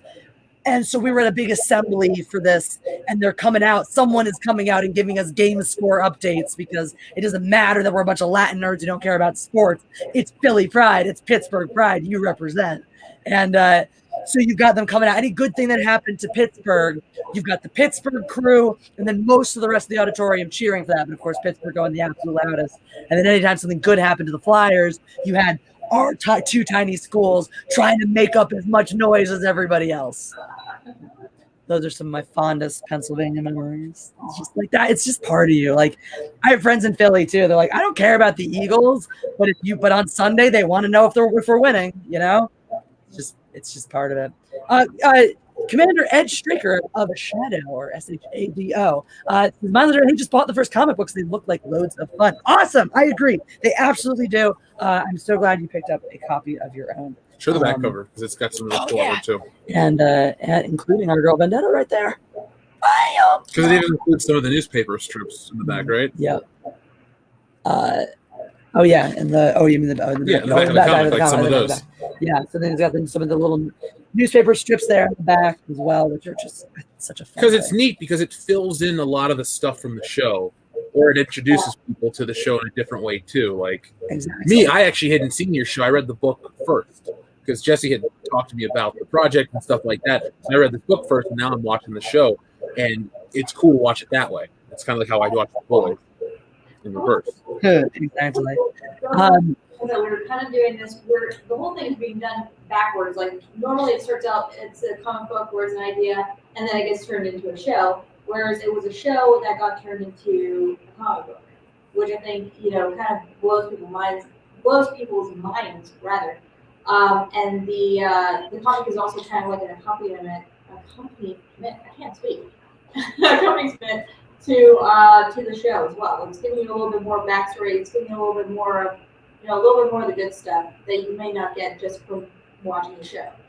Absolutely, exactly. Because each episode, especially ones that introduce a new heroine, a lot of that episode is kind of focused on, okay, let's introduce her, but then after that, you might not see her for a few episodes, or she might only pop in to help out here and there, and so yeah, you need a lot of extra material. I mean, the 30 heroines and anti-heroines. There's a lot of story going on there to follow, and we went through that a few times. I was like, okay, so it's a comic and they made a web series. And I'm like, no, it's a web series and they made a comic. Yep. We did that a couple times too. Maisie Van Jason says, Vendetta, I'm on a swing. Please give me a push. So I guess Macy is there claiming a second sticker as well. I just want to give a shout out to Commander Ed Straker as well, just for knowing me right now. There you go. That's just. Oh, okay. So I'm trying to remember how many we've given away now. We've given away 5 or 6. 6. 6.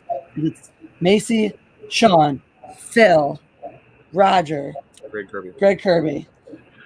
There's somebody else. The other double, right? Well, I haven't officially given away the doubles yet. So just 5. So there are still 3 that can be claimed by. Oh no, Zach H. Yeah, Zach That's H. 6. I knew That's my dark horse. All right. So there are still 2 stickers to be claimed and 2 possibilities, and therefore 2 additional chances to win an original cover Stealing Solo. And so if that does not happen, that means that Phil and Macy are going to be getting the extras. So if you guys want to claim those 2 extras, drop those H's at the end of your super chats. And if not, they're going to end up running away with these. So I have a question for you ladies. Do you get fan mail as superheroes? No. Well, you know what? We always could. Yeah.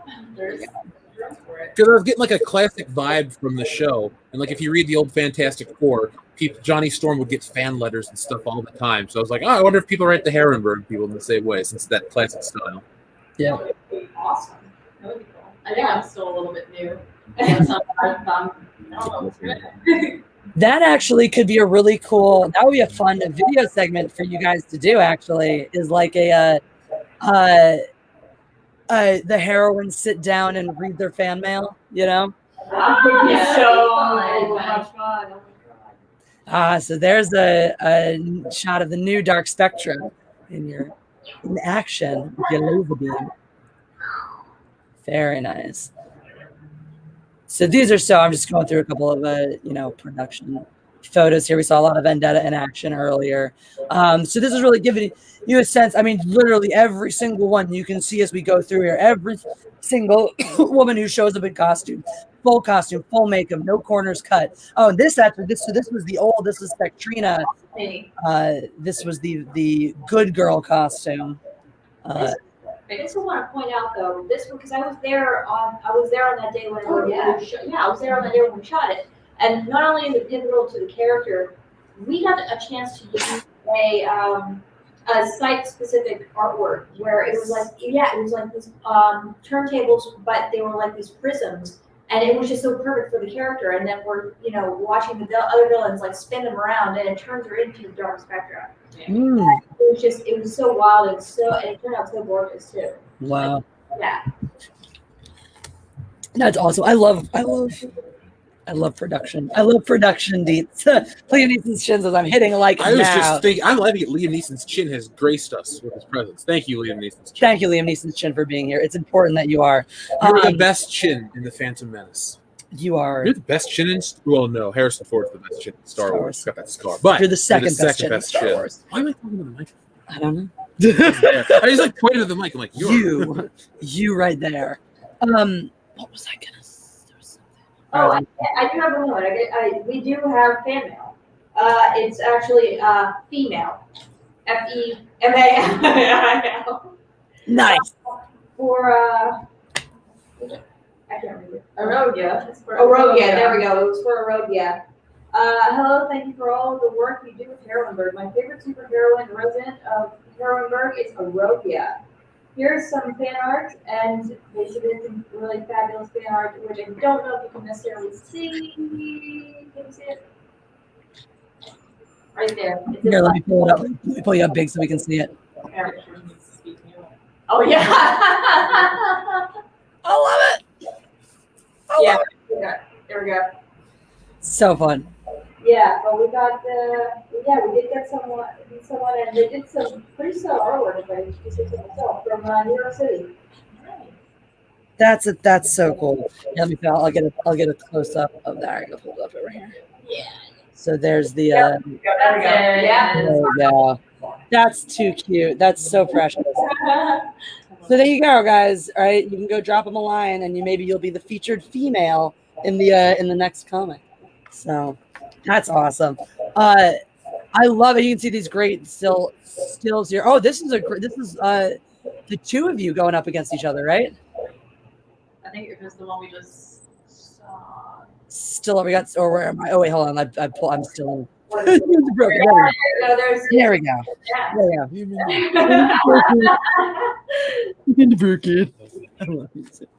So we got the two of you going up against. We saw another one as we were scrolling through. We saw Stellara laid out on the floor with Poderosa, and then Vendetta looking worse for the wear with Poderosa after presumably coming out victorious after the scuffle.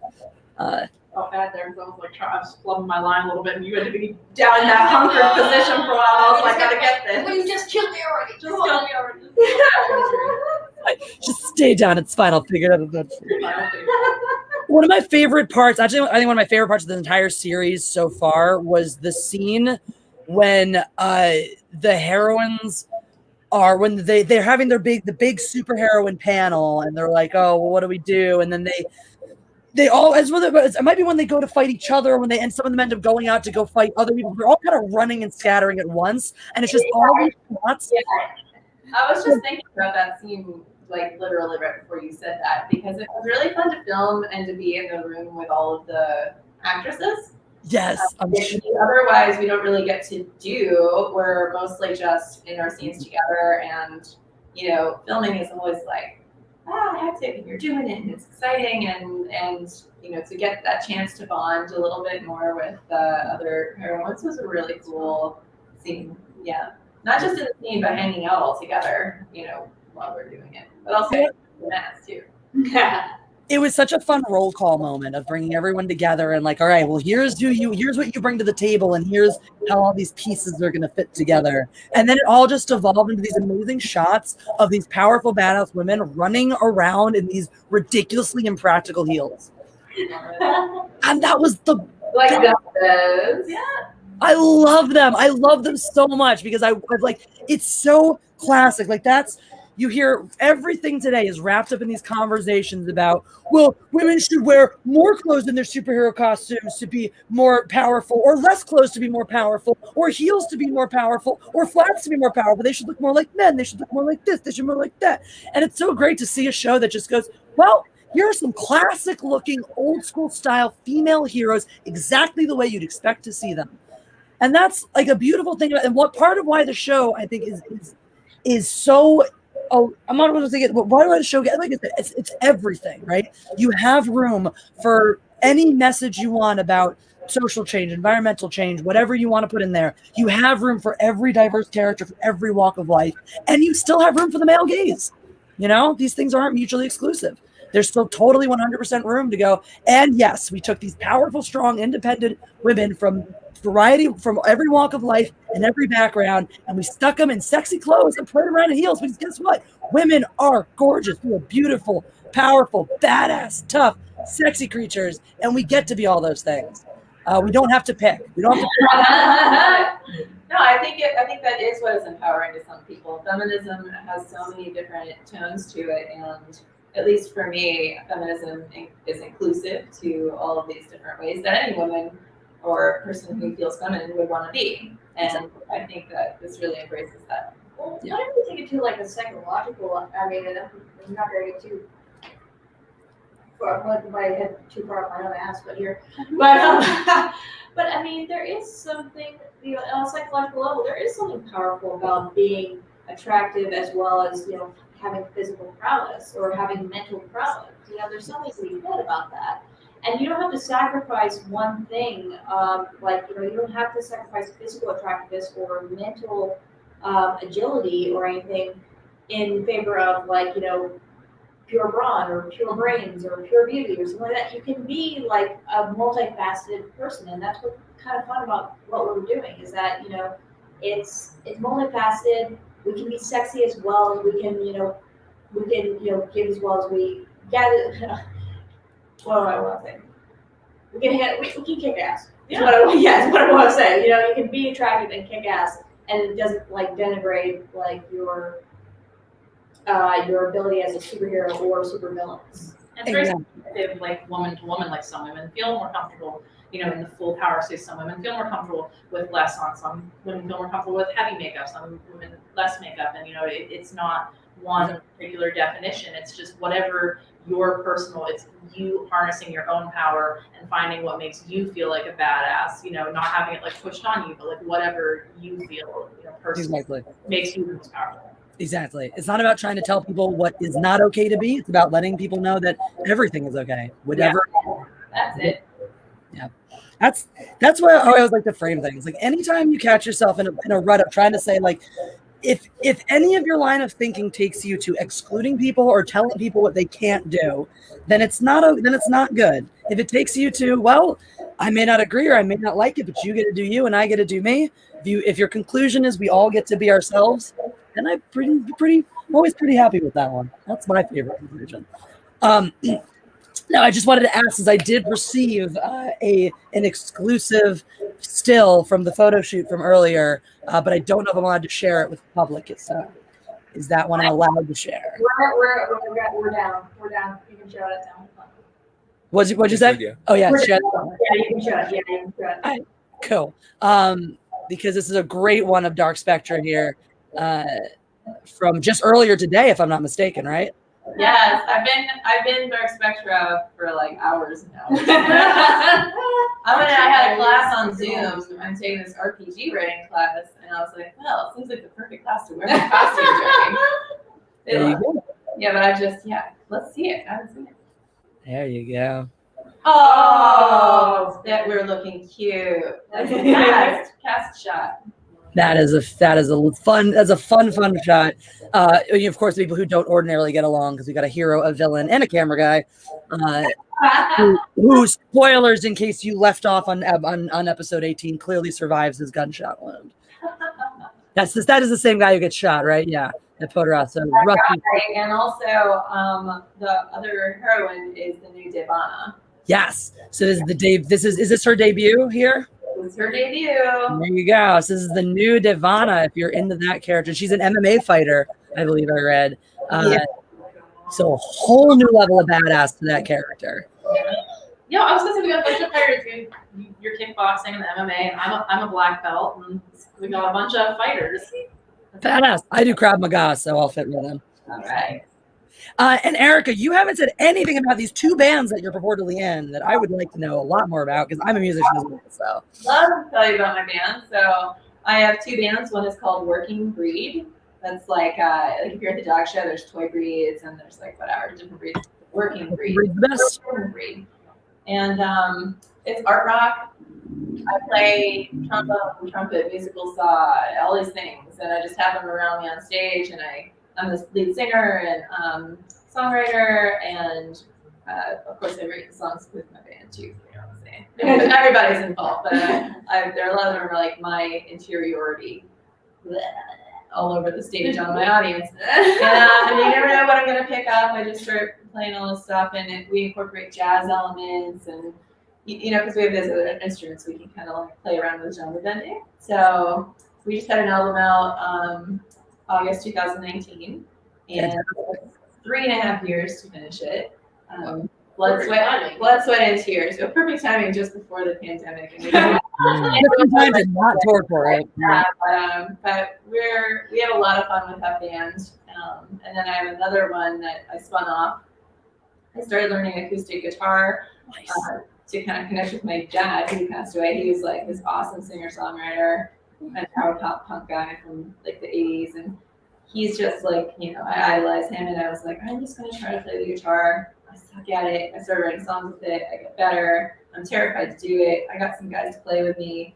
We're doing it, and we just played the other, actually Monday, we had a gig at Robert Morris University that was like a live stream like this, and it's on YouTube, so you can go see 30 minutes of that. And yeah, congrats. That's awesome. That's called Erica June and the Tunes.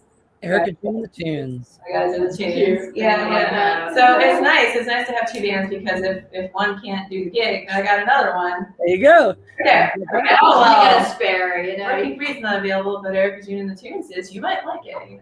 Hire it. There you go. That's perfect. Yeah. I also have a podcast about women in the music industry that is called Petticoat Rule. And the first season focuses mostly on Pittsburgh musicians, because these are the people who are around me. So there's 21 episodes of that are really cool. And Anita Franco just picked it up for her radio feminist talk show hour. They play an episode, like 2 episodes a month, like 6 times each.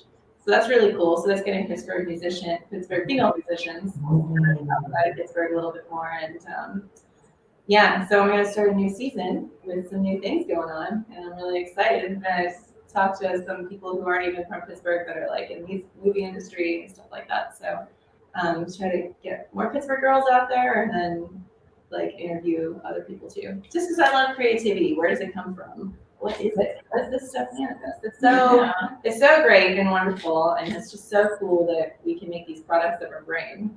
And they're out there, and now look, you can see, here we are. Right? We're like manifestations of the director's brain right now. We are living embodiments of that. And I just think everyone should be creative. Creativity is for everyone. Yeah. Remember that. And Erica, I know you have a website, so we got that down there. And if you guys want to check that out, to find out about all of Erica's projects, find her bands and her podcast as well. So, Maisie Van Dusen, thank you for the super chat. Says, go big boy, go home, I had to leave. He thanks the heroines for stopping by. I did see that he was bouncing out the there. Nicest dude. Thank you, Macy. That was very considerate of you. On your channel, people will send in super chats to let you know stuff to help out, like to help other people. Like who was it? Joseph Piano earlier that sent in the super chats to let us know what Roger's sticker was. Yeah. Yep. Yep. Thank you, Macy, for the super chat and for making sure we knew that Sean Firefart had to take off. Take care, go big boy, go home. It's always great to have you here. I'm sure the ladies appreciated your support as well. I just want to say before I forget, watching Heroineburgh is really fun and inspirational to create, because I like to draw. Yeah. So it's just fun to watch it, see the costumes and creativity. It's nice to see other people out there creating unique stuff that's colorful. Yeah. We're thankfully past that Christopher Nolan. Everything's dark and gritty. It's nice to see white, blue, and red, and all the colors, purples. That's what comic books and superheroes have always been about. And a great thing about the show that I do love too, that I think it's such a great testament and an example for other people, right? We've got an incredible cast and crew, incredible costumes, incredible stories, incredible production. And you go and watch the show. I mean, you can trace it from episode 1 to episode 19 and watch the as everything tightens up, the cutting, the choreography, the writing, all of the stuff just goes up and up and up. And yet it's still a work in progress. It's still a low budget production that has, it's not perfect. It's not a polished, finished, winning an Oscar tomorrow piece. It's a work in progress that gets better every episode as the creators learn, as the actors learn, as everybody works together. But at no point is there any fear or shame about putting out, the product where it is. I've never heard any person from Heroineburgh apologize for the fact that, oh, well, you're going to look at the earlier episodes and they're not going to look as whatever. I've never heard a single person try to apologize for that or make an excuse for it. It's the pure acknowledgement of art is a fluid, growing thing. It improves every time. And oh yeah, and doesn't apologize for old Spider-Man. And the beauty, I mean, the thing is, when the Heroineburgh started, it could not have made episodes 18 and 19 in episode 1. It did not have the manpower, the connections, the capacity at all to do that. But if they had waited until now, until they had that, they wouldn't have had everything else. You wouldn't have ended. You'd be starting from scratch with nothing. Now, Heroineburgh is a multi-year, multimedia, enormous undertaking, full of so many talented people who bring so much of their journey and their personality to the project. And if anybody in Heroineburgh had stopped to say, oh, well, we know we're building towards a 30 heroin, anti-heroin showdown. We just don't have the capacity for that. So why don't we wait till we do, as opposed to saying, you know what, let's start and we'll get there, and we'll build to it. Then it wouldn't have happened. And that's the beauty of creation. The number one thing that I tell people is always just start. If you have people ask advice, how do you get to where you are? And the answer is always like you start it, you do it, you persevere, and just keep going. Start doing it. And you have to suck for a long time, probably. You do. Yeah. Where you are. This is I love the evolution of everything. My boyfriend and I were just talking about that today. We're talking about Heroineburgh, talking about just projects our friends had started, and I was kind of in a weird headspace this morning about a project that I want to start. And he said to me on the way literally over here, I was like, oh, I'm a little bit nervous about the stream. I don't know, da, da, da, da. And he said, don't be afraid to suck. Just go do it. And he says that sounds crazy, but he's like, just go. If it's bad, it's bad. You're gonna think it's worse than it is. Like just do it, because if you don't start it, if you're so worried about being perfect about it, then you're going to be where you started with nothing. So you just gotta, that first step. Don't be afraid to suck. That was very intuitive advice for my stream as well, because the absolute worst thing to do is to show up on one of my streams ready to perform something and I'm going to be on, I'm going to do you come to my stream, it's got to be I'm just ready for anything. I'm ready to go with the flow. We might talk about dicks and dildos. We might talk about Crimson and Clover. We might have an in-depth political discussion about a third world country from 40 years ago, or we might have a long conversation about whether BJ or Baby Bob were the worst partner. Oh, the dinosaur. So you never know what you're in for with the mindless mob. And Liam Neeson's chin has great advice that probably comes straight from Liam Neeson's mouth. It's every shot you don't take. It's every shot you don't take. Don't be afraid to suck. And then my therapist just said today, don't put the brakes on yourself. Don't put the brakes on. Just go for it. I was having a total crisis of direction going, I desperately want to start making short films again, but I don't have the inspiration for a script. So, I guess I'll just have to sit around and wait till I think of a story to write that I can, in the production scale that I can do, and blah, blah, blah, blah, blah. And I sat down yesterday and I, on my other streaming platform, Live It, I read a few short stories from Kurt Vonnegut's Welcome to the Monkey House. It was my absolute favorite book. And I got through them and I realized, and I thought about even more stories in this book. And I thought almost every story in this book is a low budget production waiting to happen. And they're inspiring and they're timeless and they have a heart to them and a depth that they cut into the nature of humanity in a way that feels relevant, even more relevant today than when he wrote them in the 50s and the 60s. And I thought, there's my scripts. There's my scripts. And yeah, it's like that. It's you never know where it's going to come from or what's going to happen. And that happens. It's like, oh, there's the script. And now the first person and get it down, or else you might lose it. So that's and literally the first person I talk to about it is an actor who wants to be involved now. So it's exactly that. Erica, have you ever, since you mentioned about the nature of creativity, have you ever read a book called Big Magic? No, I haven't. It's by the woman who wrote Eat, Pray, Love. And I am someone who has never read that book and thought the movie was just okay. But my mom pushed this book on me. She said, read this book. And it's all about the inspiration of the nature of inspiration. And like, it was really exactly that, about when it's there, you got to grab onto it because it doesn't belong to you. And if you don't harness it when it's there, it's going to float away and float to somebody else. Yeah, like back in the day, I mean, like way back, like Greeks and stuff, they thought of it as a personified sort of spirit and thing that showed up, and then, when it was there, you had it, and when it was gone, it was gone. And sometimes it really feels like that. It sort of shows up, and you're like, whoa, this is the best idea. Gotta get it down. I have songs that I've written too that are like snippets that I've written, like I wrote a chorus of it or a part of it, and I never sat down and followed it through, and they're just unfinished songs forever. My thoughts are filled with terrible ideas. Right. I wake up in the morning and I'm like, oh yeah. I was gonna say the notebook on the bed table. Sometimes I woke up one time, I had this dream. I was like, I gotta get this down.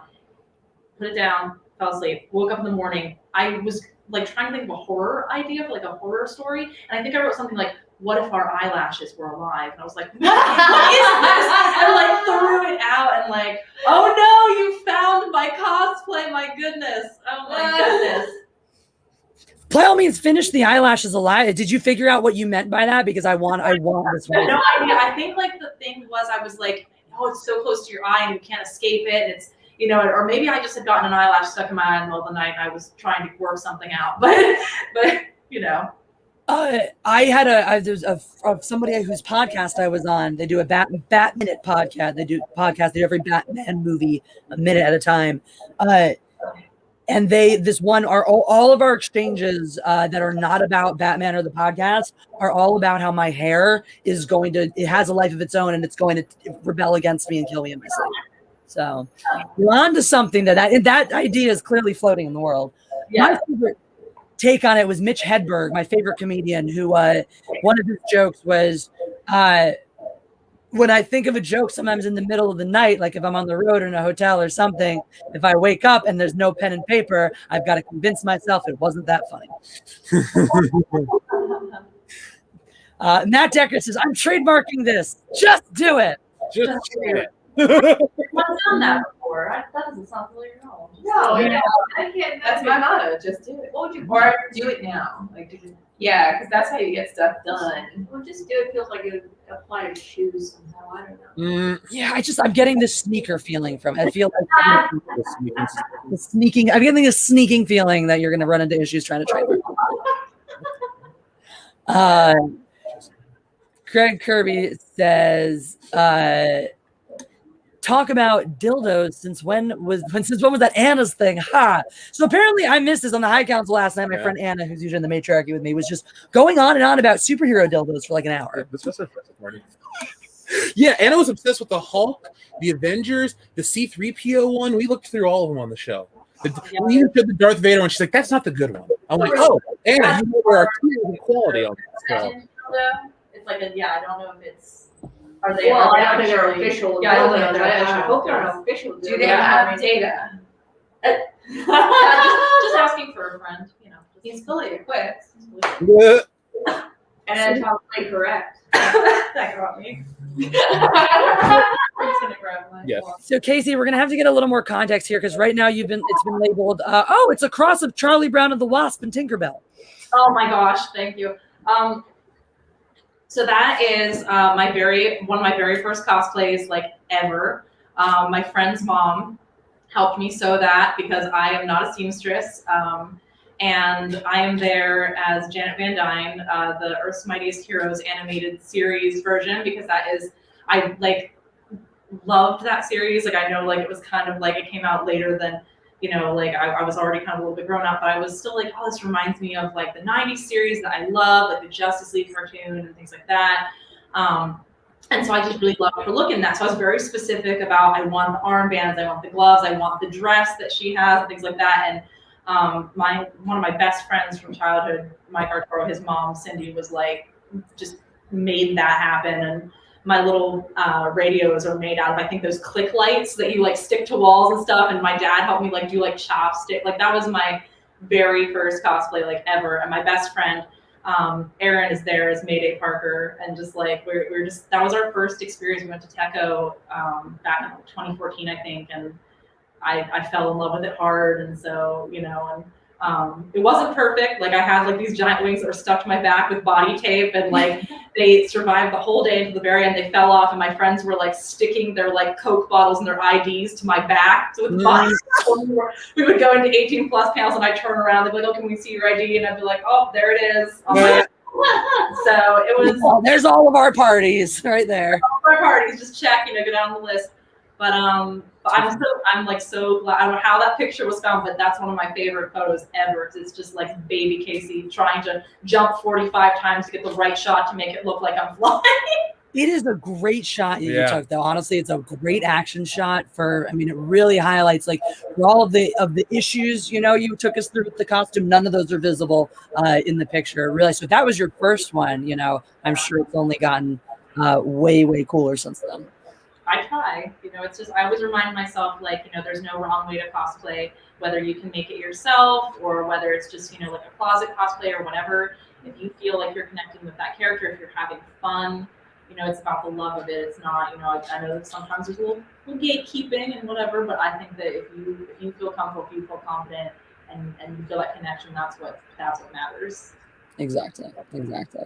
Well, I think that it would be ridiculous of me to pass up an opportunity with these wonderful ladies here. It would be absurd to pass up an opportunity to fill out one of our adult Madden stories. Oh, yeah. I love it. I love that. So these are adults, so words or whatever. And since we have so many people on the panel and only so many words in a Mad Libs chat, we're going to keep this one on. Oh my God. And this is going to be the last one in this this book. I have another one somewhere. I think I know we have more. We have the big one somewhere too. So this omnibus book, though, let me tell you, this book had had the piss-covered strawberries.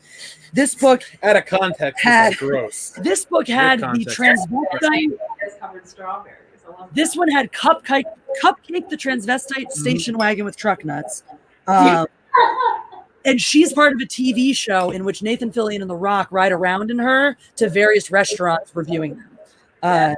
So that's gonna be great. Oh, don't forget about the old-timey suspenders people with shitty mustaches. Here we go. The farm to Saskatchewan Bistro. Yeah, where all the bartenders dress like old pimps with shitty little mustaches and suspenders. Yeah. So basically, everything that happens in here becomes canon. Everything that happens in here that we enjoy now, it becomes just permanent fact that exists forever in the minds of the mindless mob. My here audience. So Heroineburgh is going to take us to the end of this amazing book. This book has been such a journey. And chat, we're going to keep it on screen except for super chat. So any super chats that come in, we'll figure out how to plug them in. But other than that, since we got 4 people offering suggestions, we'll circle it around. I'm excited. It's like a lightning round then. No. So as the newest member of the Heroineburgh cast, and therefore the absolute newest, Solara, you're going to start us off, or Casey, with an occupation, plural. Occupation, plural. Oh my gosh, horse inseminators. I don't know why that was the first thing that came to my mind. That's not a usual occupation. You say horse disseminator? Inseminator. Okay. Inseminator sounds really interesting. Horse inseminator. Okay, so I was thinking about the guy whose job it is to actually pump the semen out of the horse. You're thinking about the guy whose job it is to take the semen and put it in the female horse to impregnate her. We all have our talents, as previously stated. I know way more about that business than I've used to be very, very in the horse world. But up in Vermont where it's not as crazy. So, and so then we should go to Erica for the adjective. Erica, you got an adjective. Funky? Funky's good. Funky. Perfect. Wait, did you say funky or chunky? Hunky. Okay. Hunky, chunky, funky. I was going to say, you want to finish it? Hunky. I like it. Hunky. very in the vein of today. Hunky vein, you say. Hunky vein. All right, and that Marisha, you're gonna have a part of the body for us. Oh, I was the wrong person to give this to. Oh no, I think you were the right person to give this to. Dermis. Would you dermis? Exodermis. Epidermis? Is that epidermis? Your skin. Yeah, it's epidermis. Epidermis. Okay, so your dermis is also just your skin too, but your epidermis specifically is the skin on the outside of your body. Okay, well, I was gonna be classy about this. So. You don't have to be. I know. Yeah. Yeah. You know. You have an animal plural. How about dodos? Dodos. Oh. Oh, The birds that don't fly. the best. Solara, Casey, a noun, please. Noun. Grapefruit. Grapefruit. Excellent choice. Delicious. I just pick whatever comes to my brain first, and sometimes it's horrifying. Okay, Those are the fun horrifying is ones. fine.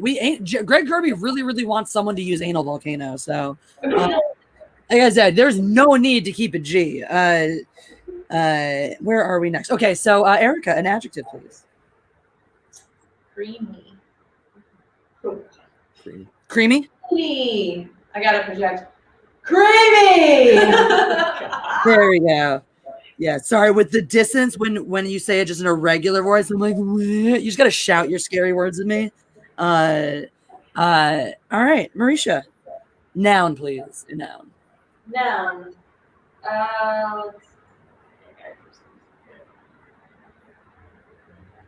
Hyena. I like it. All right, Casey, an adjective, or sorry, Jeff, an adjective. How Newest about furry? Oh God. Casey, a plural noun, please. Plural noun. Now I gotta move furries out of my mind. Sorry. I mean, Sorry. I'm not gonna say no if you just picked that. Let's well, I think we'll end up with furries, which is let's do skunks. I don't know. I saw a cute video of a skunk today, and that was nice. Playing with dogs. And don't worry, because I do police this. Since I'm not participating, I do read ahead, and if anything is too redundant, I'll override it. Sweet. All right, that gives Erica an animal.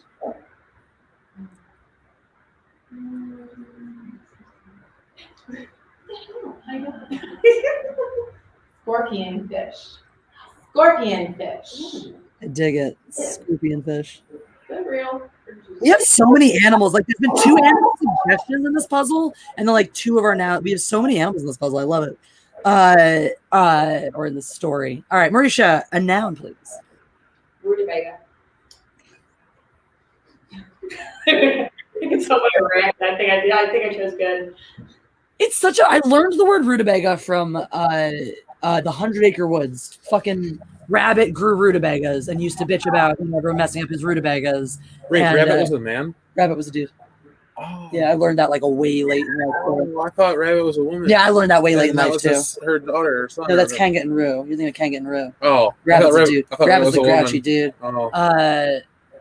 No, yeah, Rabbit's definitely a dude.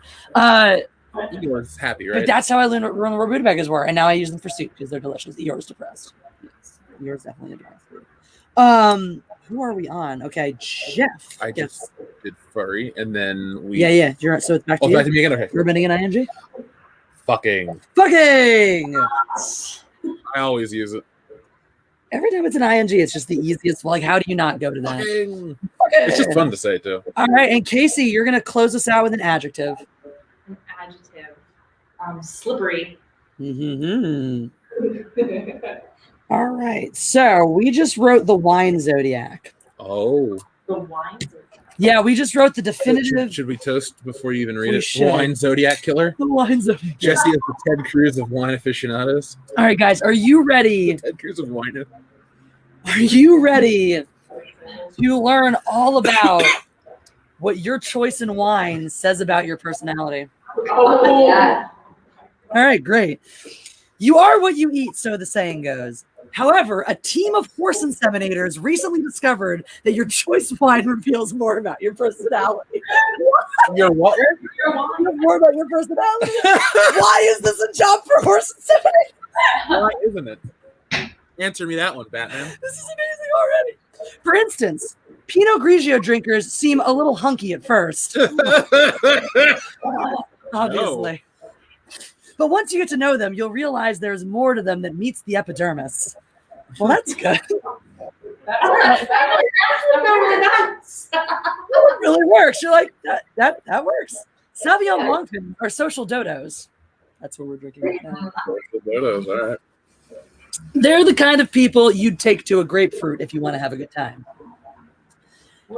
Grapefruit chick. Oh my god.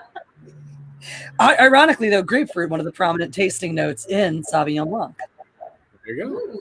Full circle. If you go for Chardonnay, you are assertive and creamy-hearted. If you drink Moscato, you are as sweet as a sweet as a hyena. That's new. That one's staying. Is that a compliment? You're as sweet as a hyena. The hyenas ate Mufasa. Yes. And Scar and shit, so no. People feel furry when you are around. Good. That's how I want people to feel when I'm around. If they feel furry, I'm doing something very, very wrong. Pinot Noir lovers are romantic skunks. All right, Pepe. They exude the grace of a scorpion fish and the mystery of a rutabaga.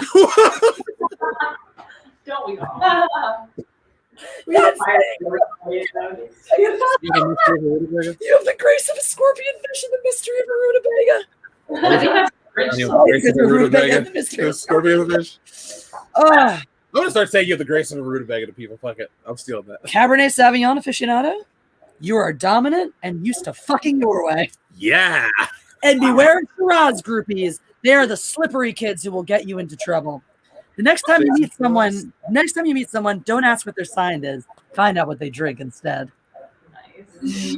That oddly worked in so many brilliant ways. Brilliant's the right word. So pleased. And Mad Libs is usually how we close out our show. So before we go, I'm going to post this Heroineburgh link again. I'm going to make sure I post all of your links. We've got Marisha's comic. We've got Erica's website, and she'll be able to find all of her bands and stuff from there. And then, Casey, is there anything, social media, or anything we should post for you as well? I'm currently just a podcast thing that I threw out there, but yeah. Okay. And so I'll put that. Let me see if I can quickly pull up a link to that really quickly. I can get the link to the episode. Remind me one more time what it was called. Podcast, Comic Book Pit, like PITT. And then I do believe the subset is Movies with Issues. It's just gonna, like, when you go into the podcast, it's like, just one of the segments. So I'm going to grab you guys the links to Comic Book Pit and Movies with Issues. And the most recent one's going to feature Casey right here, talking about League of Extraordinary Gentlemen. Or if you find the League of Extraordinary Gentlemen issue, you'll find that in the Comic Book Pit podcast. You will find all of Erica's projects via her website. You will find Marisha's comic, this incredible multimedia music maker where you have the soundtrack, the sound experience right along there with the comic itself. And if you'd like to get a copy of that, you can just contact their Facebook and let them know that you're interested. All right, yeah, go ahead. And the crypto comics, and then just Google and search Music Maker Comics, and it'll pop right up. We did have somebody try to use the crypto comics link and said they were having trouble getting it to work. So we'll post that one again as well if anyone wants to check it out over there, because it should be available for free there right now. If you guys want to check it out. So if you can get that to work, we'll post that link there as well. But if not, definitely just contact the Facebook and get yourselves a copy, because it sounds amazing. Amazing. Thank you for stopping by, ladies. And before we go, just down the line, ladies, any last things you want to say or share before we close this one down? Thank you. Yeah, thank you. Thank you for this experience. It's really fun talking to you guys. Yeah, it was I love awesome it. to be on. It was, Yeah. Fucking rutabagas. yes. Fucking Rutabagas, man. Motherfucker. Yes. Power of the motherfucking sun. All that. Power of the oh, I like power of Don't be the afraid to motherfucking stop. sun. Don't be afraid to stop. Just Don't be afraid to. I love that. That is excellent advice. Aren't we all better people? We are all better people. You're supposed to scream fish face Oh, and Wayne's World it out. sorry. Oh, done. Never mind. Missed the moment. I missed the moment. It's over. It's never coming back. And I just like to say, in addition to all the great work you guys do on Heroineburgh, you are all both fascinating, talented, creative people with many projects going on. I do run a show. I know it's late for you guys. It starts at midnight on Tuesdays. But if you're ever available for a late night, you always have an open invitation on my regular Tuesday show to come and just promote anything you're working on, chat about stuff in the world and pop culture that you're passionate about, talk about movies. And if you have an idea for a streamer show you ever want to do, but 9 o'clock or midnight on the Tuesday is too late, you have all my contacts, so shoot it my way. And I'm always happy to do streams at other odd times at work. This is so much fun. You guys you all have an open invitation to come back anytime you're looking for a place to get down on a nerdy stream. Thanks so Great. much. Well, that's all going to do it for us. So, guys, as the French would say, Knobgoblin, don't forget, practice